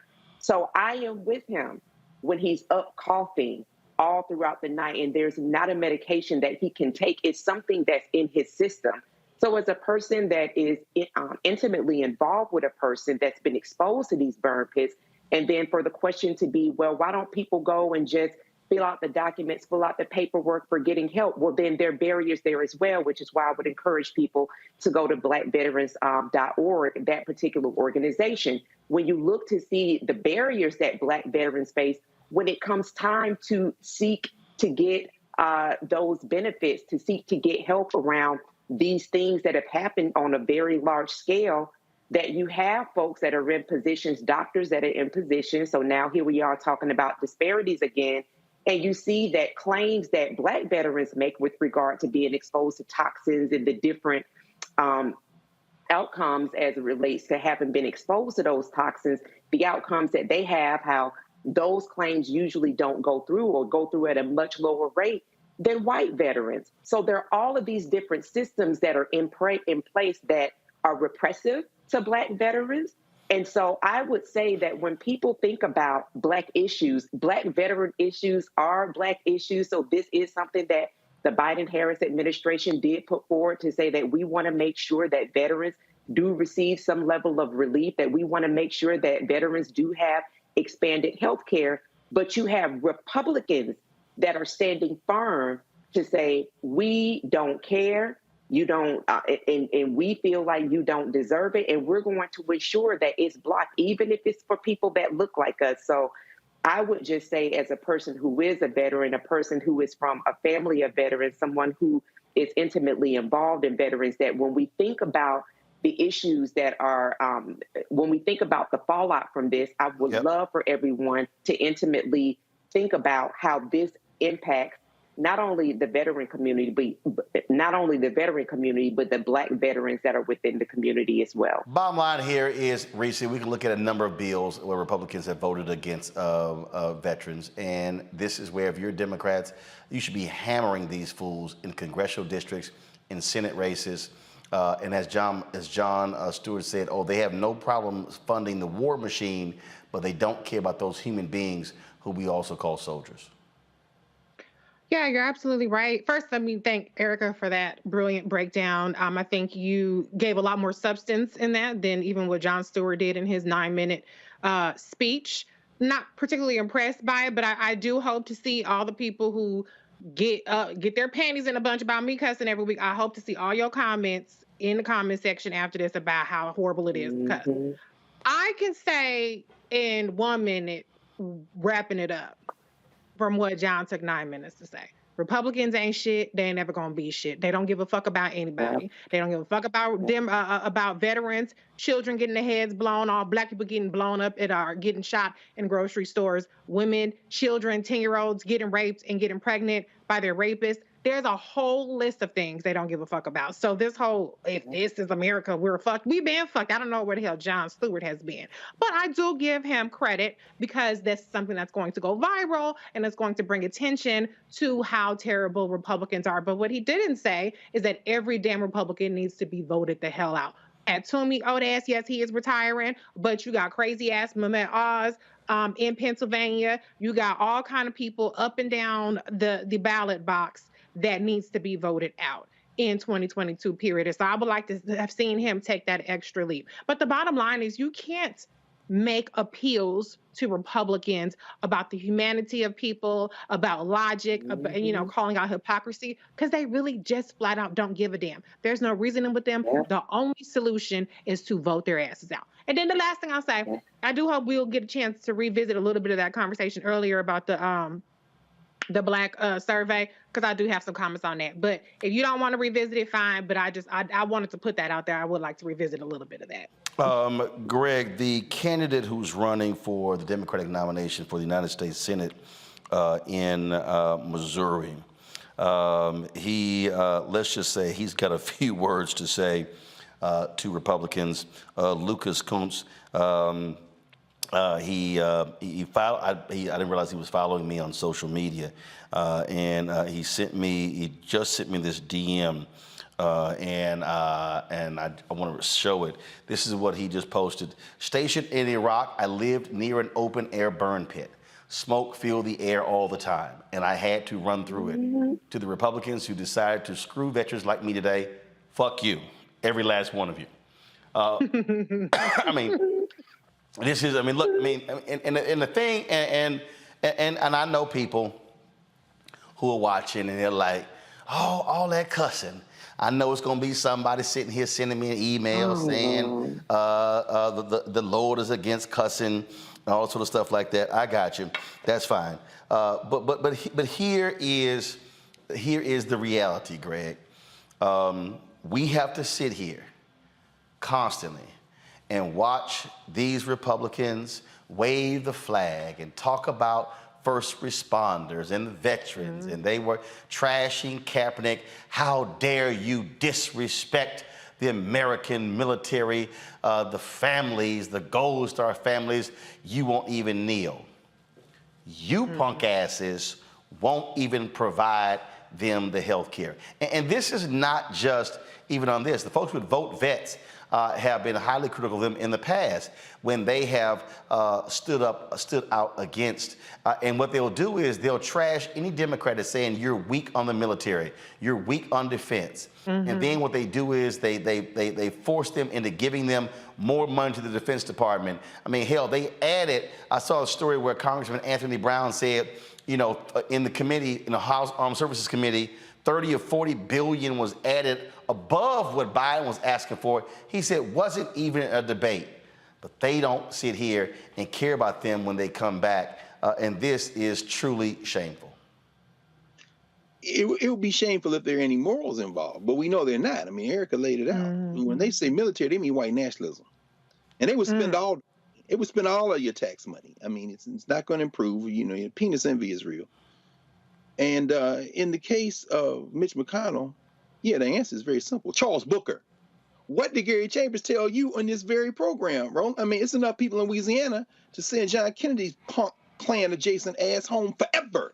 You've got to break their political backs. This is the last generation that's going to live in the United States of America that's majority white. In a couple of weeks, we'll be talking with Richard Kreitner on the Black Table here on the Black Star Network. He wrote a book. He's correspondent with The Nation magazine called Break It Up. He traces the history of the United States of America. The history of the United States of America is not unity. It is secession. The 13 colonies that our brother out of Houston, brother Al, has this bill for, those 13 colonies were British colonies. The first Africans were enslaved here by the Spanish a century before. But, you know, when we think about Al Green's bill, it speaks to a nationalism that doesn't exist. The 13 colonies only agreed that they needed to get away from the British. And ever since that happened, people have been trying to get away from each other. And into this settler mess, Black people have no friends. Please understand, we have no friends. You know, and you mentioned this at the top of the show, Roland. $280 billion Congress voted yesterday to invest allegedly in manufacturing and technological stuff to challenge China. Well, China is mining cobalt in the Congo right now, and lithium got at least 40,000 Black children, some of them as young as those kids we saw getting egged at Sesame Place, to get into this damn war they have with America. The only thing holds the United States of America together is its enemies. There is no such thing as United States of America. So you can't appeal to their patriotism. Jack Robinson, like our sister Erica, was a veteran. He said in his autobiography in 1972, I don't salute the flag and I can't stand for the anthem because I've never had it made. Jon Stewart, bless you. But let's be very clear. I don't give a damn. You can have that flag. You can have all that war talk that you think somehow is going to elicit some sense of solidarity. The White Nationalist Party only understands rule, and they are holding on for everything. So you need to stop waving flags and hiding behind uniforms. No, we got to go to war. We go to war every day. And a bunch of Black people, Black men coming home from World War I, getting lynched in the streets, the Red Summer. Black people coming home from World War II. black women and men got to watch their back overseas because half the time they get shot as friendly fire. Damn it. Stop pretending this is a nation and let us go to war. Break Mitch McConnell's Klan adjacent back. Break his back. Stop talking to these people. And guess what? Yeah. You said that Bill Susan Collins with her old dried up ass out of Maine. What Susan Collins said, it ain't just LGBTQ. It ain't just same sex. Do you know what else is in that legislation that she's saying? It's in trouble now. It's in trouble now. Interracial marriage. So those of you who like white boys, y'all want to marry one, guess what? That's a bill that they trying to pass to protect your right to do it because that Negro in the Supreme Court married to a white woman is eyeing that too. And here, his black ass be the first one they throw in prison. We ain't got no friends. Folks, it's real simple. I keep telling y'all, and again, for all the people out here who saying, oh man, don't vote. I keep telling y'all, how do you change this game? Easy. Tim Ryan beats J.D. Vance in Ohio, okay? It's real simple. Ryan versus Vance. You're likely going to have Mandela Barnes against incumbent Senator Ron Johnson, Lieutenant Governor Mandela Barnes in Wisconsin against the Republican incumbent Ron Johnson to bounce Ron Johnson's ass out of the United States Senate. Pat Toomey is retiring in Pennsylvania, but you got Mehmet Oz running against Lieutenant Governor John Fetterman. Fetterman needs to beat him. You got Senator Rand Paul, incumbent Republican, running against former state Senator Charles Booker. Booker. Turn out those poor white folks, black folks hit record numbers. Black turnout in Kentucky should be at 85, 90, 95%. Maximize the numbers, bounce Rand Paul's ass out. Sherry Beasley running against Ted Budd in North Carolina. Elect Sherry Beasley. You got Representative Val Demings in Florida running against Marco Rubio. You've got in Louisiana, you got several people it's called in the jungle primary, but Gary Chambers Jr. has been out there against incumbent Senator John Kennedy as a sister who's running as well. I can't remember her name right now. I met her when I was at Essex in New Orleans. But the bottom line is this here, folks. They got to go. They got to go. I'm telling you right now, if you have a Senate that's 55-45 Democrat, 56-44, 57-43, trust me, you have a much better shot at things getting done. But as long as it's a 50-50 game, I'm telling you, you're not going to have stuff done. As long as you have Manchin and Sinema who are in control, holding that power, it's not going to change. And so, again, play games if you want to. Georgia, don't mess around, Georgia. Let me be real clear, Georgia. These white folks are going to vote for that idiot Herschel Walker. They do not care. They want power. They want to take down Mark Kelly in Arizona. They want to take down the Democratic senator in New Hampshire, as well as the one in Arizona. They want those seats. Those 4 must be held by Dems. You must pick up others. And again, I love these people who pose, man, you ain't nothing but out here shilling for Democrats. Let me repeat. Republicans blocked the bill when it came to voting for health care for the veterans. It was nearly every Republican who voted against the National Remembrance of Slavery Day. It was every Republican except one who voted against the domestic terrorism bill after 10 black people were gunned down in Buffalo. It was Republicans who voted against price gouging at the gas pump in the House. It was Republicans who voted against lowering insulin prices in this country. So y'all can kiss my ass with all that, you shilling for the Democrats. Here's what I do know, and let me be real clear. I got issues, or I put them on the table. You heard Alicia and Mondale lay out the issues that black folks. I got issues, but what I do know is we gonna have some real issues if them fools in charge. If y'all ain't read that Axios report about what these conservative think tanks are, they literally are plotting the coup right now. Absolutely. The plan of action that they have for if Donald Trump wins in 2024, if y'all thought them 4 years he was president was crazy, what they have planned is bonkers compared to what you saw for 4 years. But y'all go ahead and keep playing these games. I'm not saying you don't challenge Ryan, Barnes, Beasley, Demings, Booker, and all the candidates on your issues. But what I am saying is, go ahead and play games. Go ahead and play games, and you see what these fools have planned for black people if they get back in charge. It ain't gonna be pretty. Gotta go to a break. We come back. Headlines on Roland Martin Unfiltered on the Black Star Network.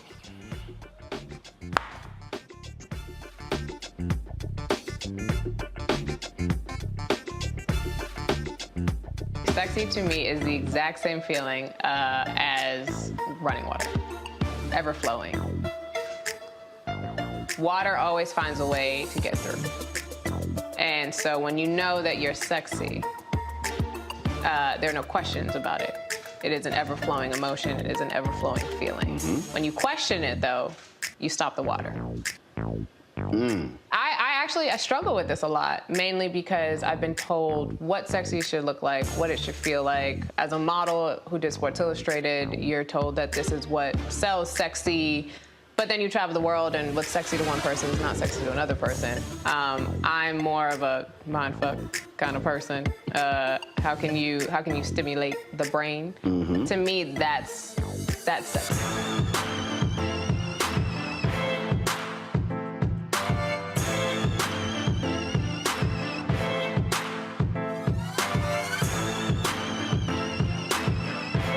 Pull up a chair, take your seat.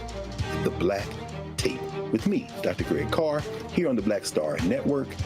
Every week, we'll take a deeper dive into the world we're living in. Join the conversation only on the Black Star Network. Carl Payne pretended to be Roland Martin. Holla! You are watching Roland Martin, and I'm on his show today, and it's, what, huh? You should have some cue cards. Hey, what's up, y'all? It's your boy, Jacob Lattimore, and you're now watching Roland Martin right now.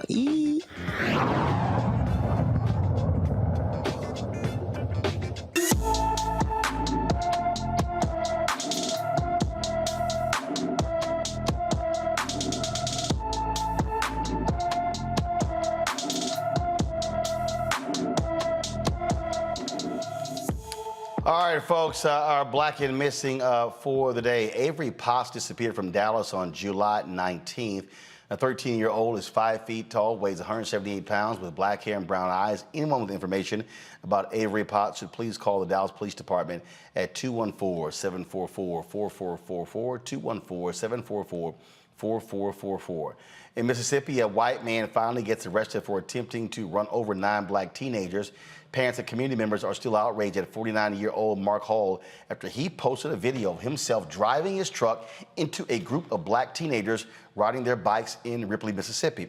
The video was initially shot on his Snapchat. It was later screen recorded and reposted on his Facebook page. Hall is charged with 9 counts of enhanced simple assault. He is currently in the county jail there. 8 women have filed a lawsuit saying they had a traumatizing experience at an Indiana county jail. The women alleged they were beaten and raped by male inmates in exchange for $1,000 in October.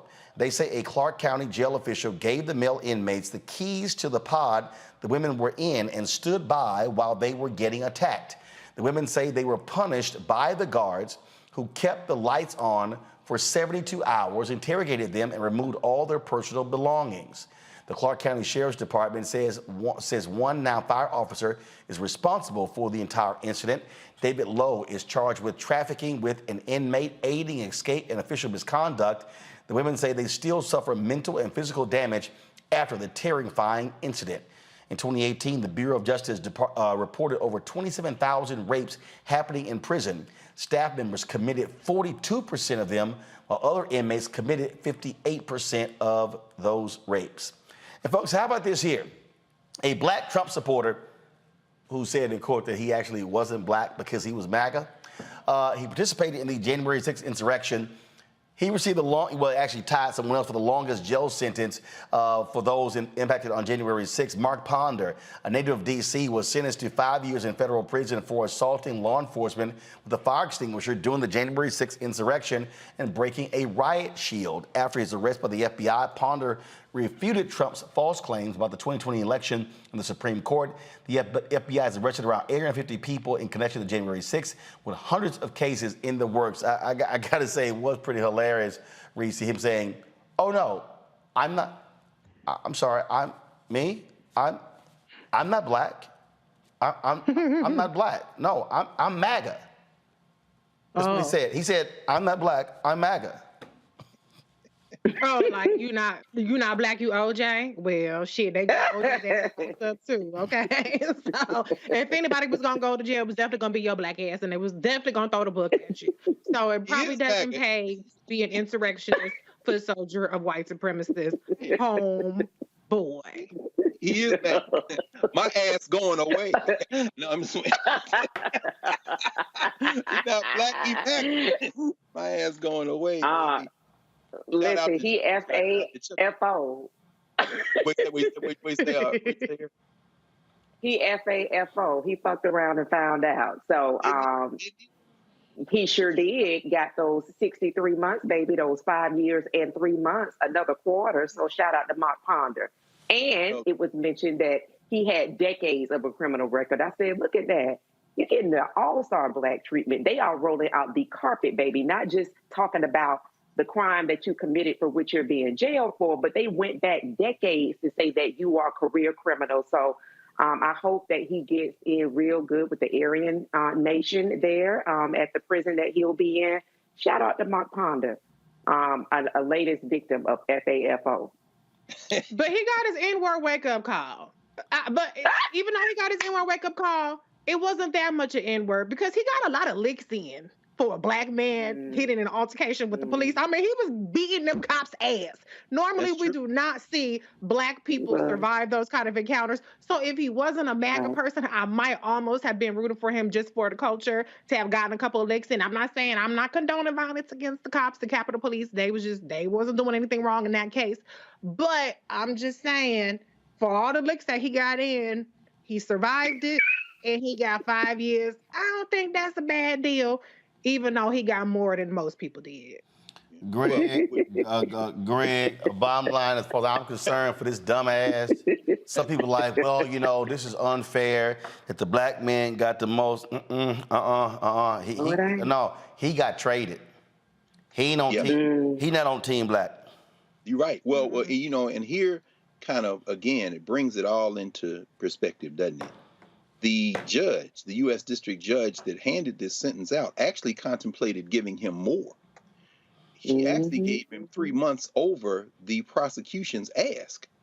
That judge is named Tanya Chuktan.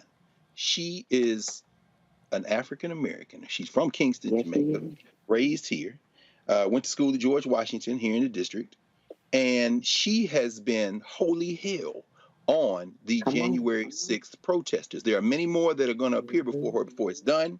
She's also the one who she was presiding over the case where Trump was trying to keep his records sealed and away. But Tanya Chuktan is not playing. So before anybody says that the black man got different, understand the black woman was like, oh, hell no. I'm putting all of y'all in jail. So, you know, sit on that as Clarence Thomas tries to hide his wife from a whole ass insurrection, because if she prepared before Tanya Chuktan, her ass going to jail too. And last I checked, the feds are thinking about bringing her to testify. So maybe we'll see Chuktan play in place and we'll see a black woman gather this one right here. Well, speaking of Clarence Thomas, law school students at George Washington University used their First Amendment right to remove him from teaching a seminar. Nearly 12,000 people signed the petition to have Justice Clarence Thomas removed from his teaching post. The petition cites Thomas's views on abortion, gay marriage, and his wife Jenny Thomas's participation in the attempted coup as reasons he should not teach at the law school. The university has said Justice Thomas is unavailable to teach during the fall semester. No, your punk ass simply got shut down. You were scared of them protests. See, I love how y'all sit your little asses in your damn robes in the Supreme Court behind all your security. Then you pass bills, judgments, how people can protest at abortion clinics, but you erect fences around the Supreme Court because your asses are scared, and now you're scared to go in the classroom. Oh, I'm sorry. I thought you didn't mind dissenting opinions. Right. But I think feel that he about was this. barely put on pause. I don't think that he was removed totally from the co-teaching position. So this will kind of be, to take us back full circle, Roland, what you talked about, the monitoring piece with the breadbasket model. Those students, or the 11,000 people, in addition to the students that signed the petition, will have to make sure that his where he stood in his co-teaching position, that he does not pick that up next semester or the year after that. So I think it's great that they did come together to say that that is not somebody that we want to receive teaching from, but there will have to make sure, because GW has not effectively removed him, just only put him on pause. Well, I would agree with that. I don't think he. Well. Keep in mind, BET announced the hiatus of Monique's talk show on BET. They never officially canceled it. Right. Well, I mean, it's officially still on hiatus. Still on hiatus. Forever. Now, how did Monique get in here? No. I'm making the point. BET announced that her show was on hiatus. It ain't come back from hiatus. Yeah. So they can say he on hiatus. He ain't coming back. No. I mean, I'm not even torn. I would have preferred him to teach, frankly. The dean of the law school there and the provost both said they were not going to remove him. I would support that. If I were a law student, I would have come to that class and set his black ass on natural fire. Rather than... I agree. You know what I'm saying? I mean, because what happens is, and again, I'm sure there were some black students that signed it, but we have to understand that this is a double-edged sword, you see. So when Ben Crump or Kristen Clark or someone, gets an appointment and the petition comes up, there's a precedent now. Well, actually, it's not a precedent, because they will say that they defend their academic freedom as well. And Clarence Thomas didn't come. Now, interestingly enough, tomorrow at the Black Table, we're actually going to sit with a professor at the CUNY Graduate Center, Corey Robin, who's written a book called The Enigma of Clarence Thomas. And I would encourage everybody to tune into the Black Star Network. If you hadn't downloaded the app, download the app and watch. Because what Professor Robin does is walk us through all of Clarence Thomas's opinions. And what you see is someone who would probably characterize himself in some ways as a black nationalist. In Clarence Thomas' vision of America, it's basically like it needs to get so bad that black people will finally stand up and do something for themselves. It's quite bizarre. But in terms of that, I don't know that I would have tried to get him out of the classroom. I would have said, come on, baby. Come on, baby. Come on to this classroom. Let's dance. See, and that's what Clarence Thomas was afraid of. See, yeah. But I guess he can hide behind his wife. She certainly, looks big enough for him to hide behind, so it should be okay. Again, he ain't come back to the classroom. Hey, y'all, today, Vice President Kamala Harris was in New York City talking about the efforts to fund numerous organizations dealing with underserved communities. Billions of dollars are in this initiative. Here are just some of the remarks that she had today. So it will have a profound impact, and we are excited that these pieces of legislation have now been passed through both the Senate and the House.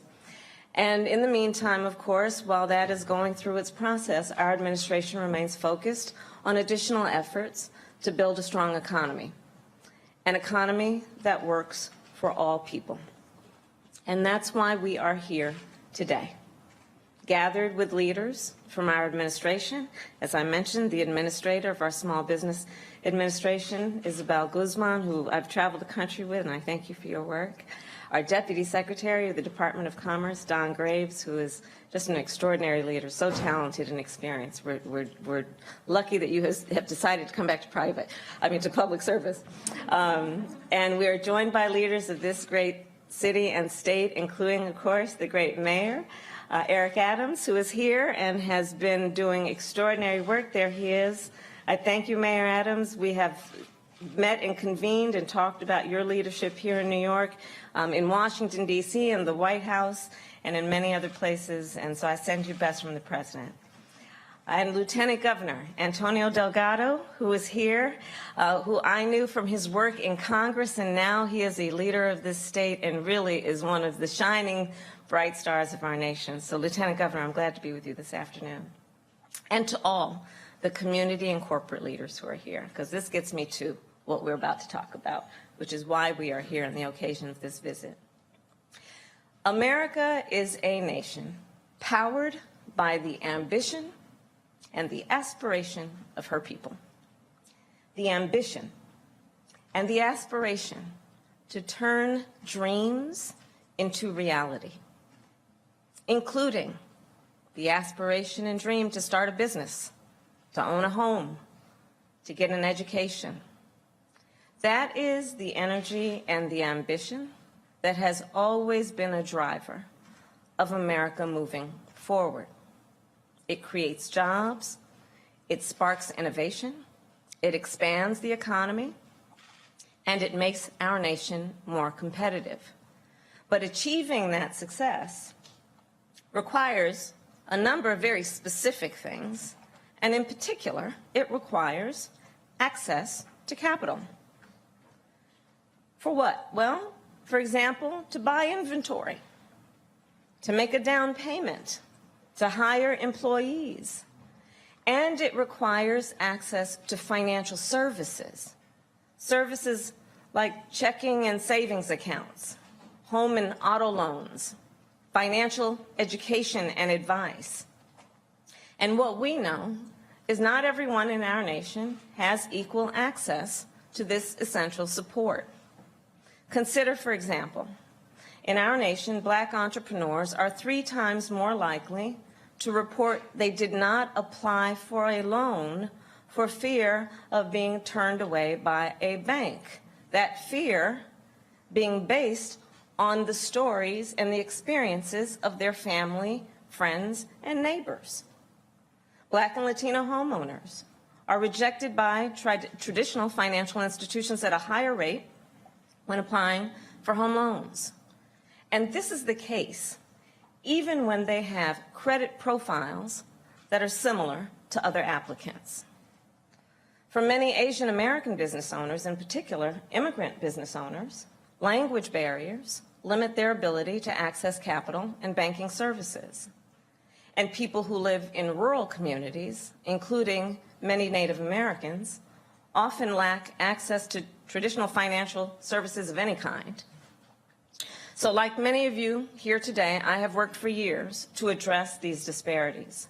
In fact, one of the last bits of work that I did when I was in the United States Senate was to team up with Leader Chuck Schumer, Senator Mark Warner, Senator Cory Booker, and Chairwoman Maxine Waters to invest $12 billion in community lenders. $12 billion, nothing to scoff at, Reese. And, you know, this is something that Vice President Kamala Harris has a very lengthy record on in terms of ensuring equitable access to funding, to capital, and to different programs.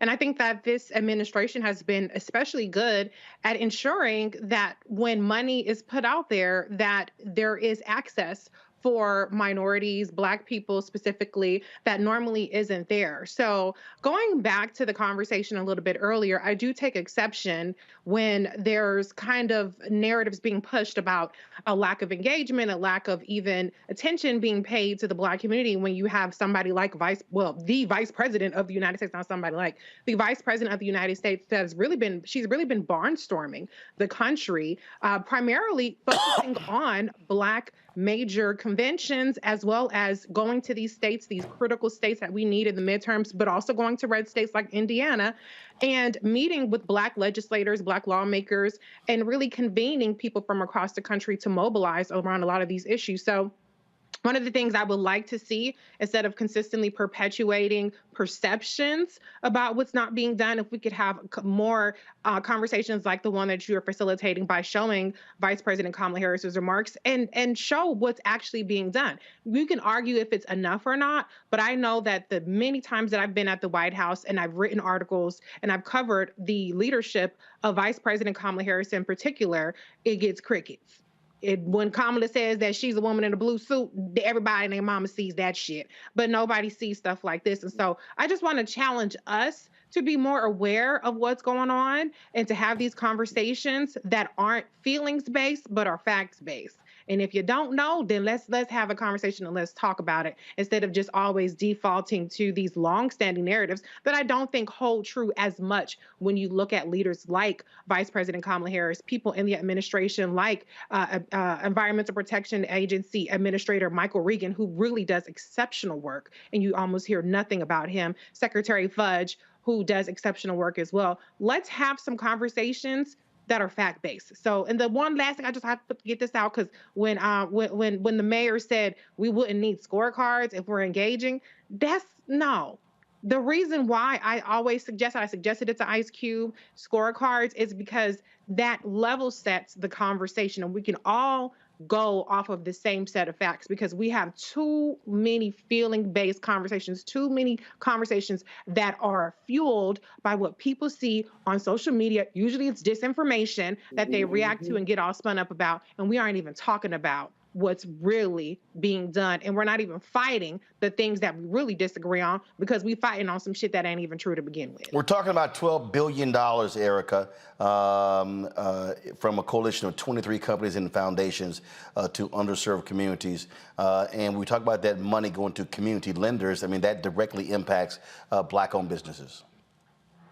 Absolutely. So when we talk about Black issues, when we talk about things that directly are definitely yield benefits for Black communities, this is an example of that. And I completely agree with my sis Reese around, these things that aren't being mentioned when we continue to look in how Roe v. Wade is impacting, especially Black women being 3 to 4 times more likely to pass away, giving birth, and then up to a year after that child has been in the earth. When we think about Vice President Kamala Harris and all of the work that she's done around Black maternity health issues, that is a real Black issue. We're talking about life being created, Black life being recreated. And so that is definitely an issue. So it's, moving away from things that are kind of like, that have the propensity to rile people up, to get people really upset and become meme worthy. We have to get out of the business of that, because Alicia talked about being in my home state of Georgia, and during this primary of the governor's race, gubernatorial race, that there was a 7% decline in folks participating, specifically Black folks participating in the primaries. That does not bode well for a state that absolutely needs a governor who's paying attention to not only the things that impact Georgia's economically, but healthcare wise. And we're talking about Leader Stacey Abrams. So there has to be, and I know that there are folks that do work in the communities, both rural and in metro parts of Georgia, to really message out, and that they're out doing that work. We have to make sure that people are also hearing and seeing and understanding the work that is being done on the executive level, that definitely does yield benefits for my home state, Georgia, and other states around it, that they're not being neglected, that their issues are being addressed, and that if they do want to raise their voices, do that, but they have to participate in the vote. Greg? Again, yeah, I mean, I can only echo what Reese and Erica have said.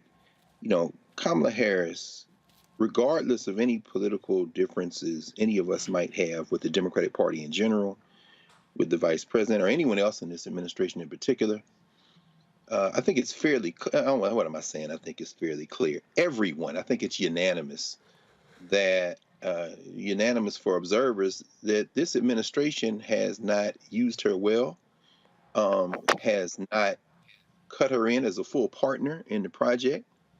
And it's almost as if the Biden administration is trying to lose, I mean, even the news that broke, of course, in the last 24 hours with this feckless cosplay coal miner out of West Virginia coming to a deal. This is major news. And, there's only so much that we can do to try to prevent this freight train that is bearing down on us from hitting us.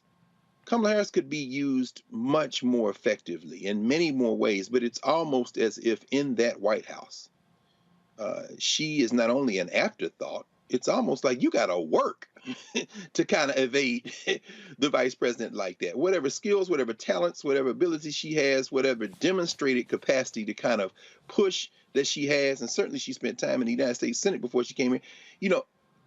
This is really indefensible. And at the end of the day, we're going to get stuck with the bill, just like we got stuck with the bill for Obama. Black people are going to get stuck with the bill. So I don't have any hope that this administration is going to change course. I mean, I almost wish the vice president would go rogue, but I mean, because she's going to end up holding the bag too. Can I push back just a little bit on that, Greg, Dr. Carr? I think if you talk about politically in terms of optics, in terms of messaging, do I think she's been effectively utilized? No. But I can say, as a person who I consider myself the encyclopedia of her record, I can absolutely say I see her fingerprints in every single major policy initiative that this White House pushes through. She's doing the work in terms of the agencies, the executive agencies. She's right there arm in arm with Michael Regan, EPA administrator, with Secretary Fudge, whether it's Becerra at HHS.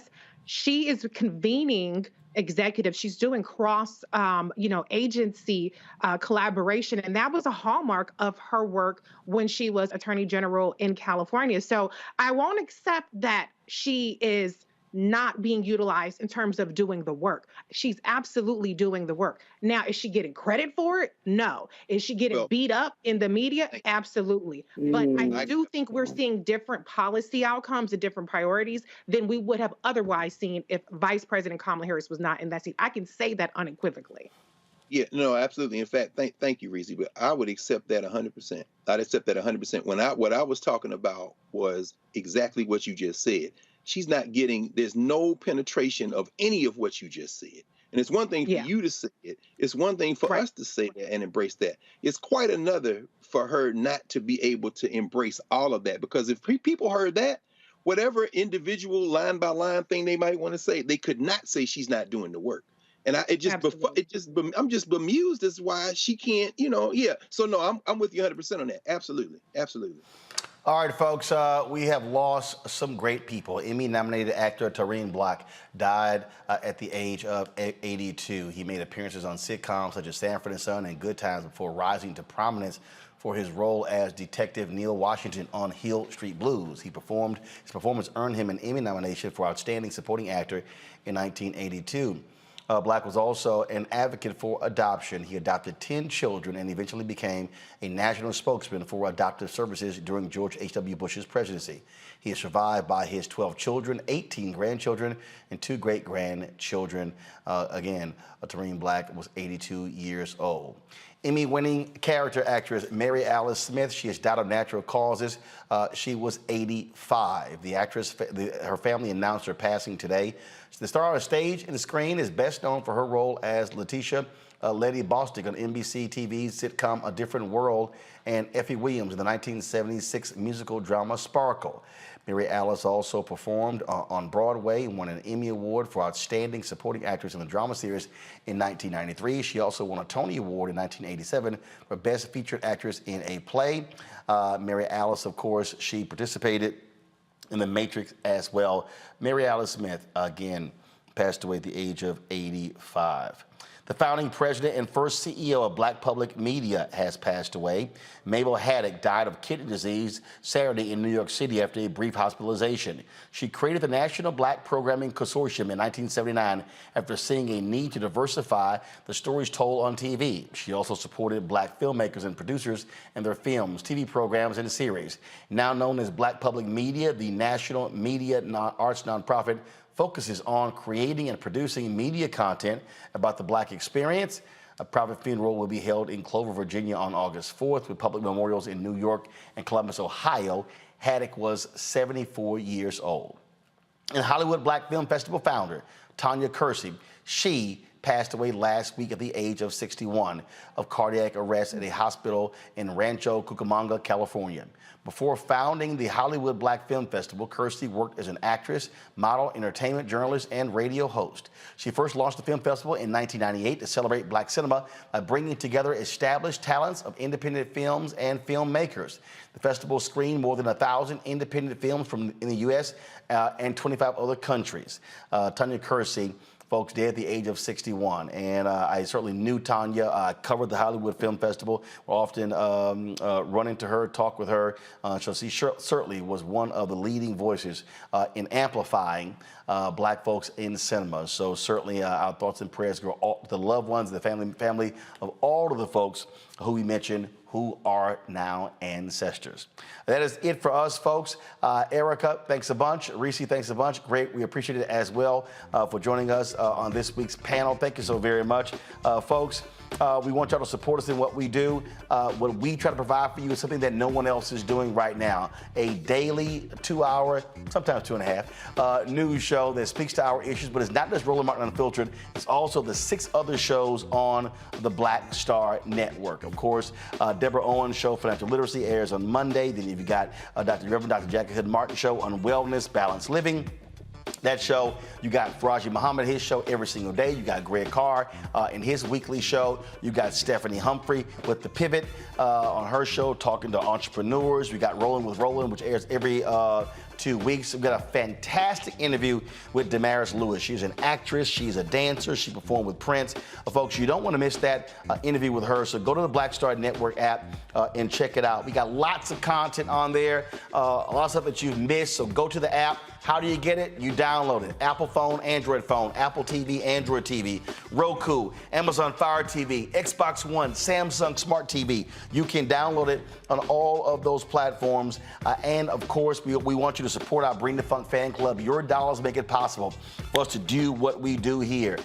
So please support us.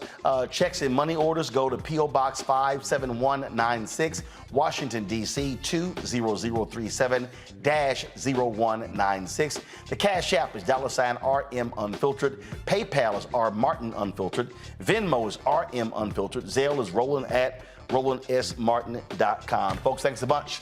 We'll see you tomorrow right here on Roland Martin Unfiltered.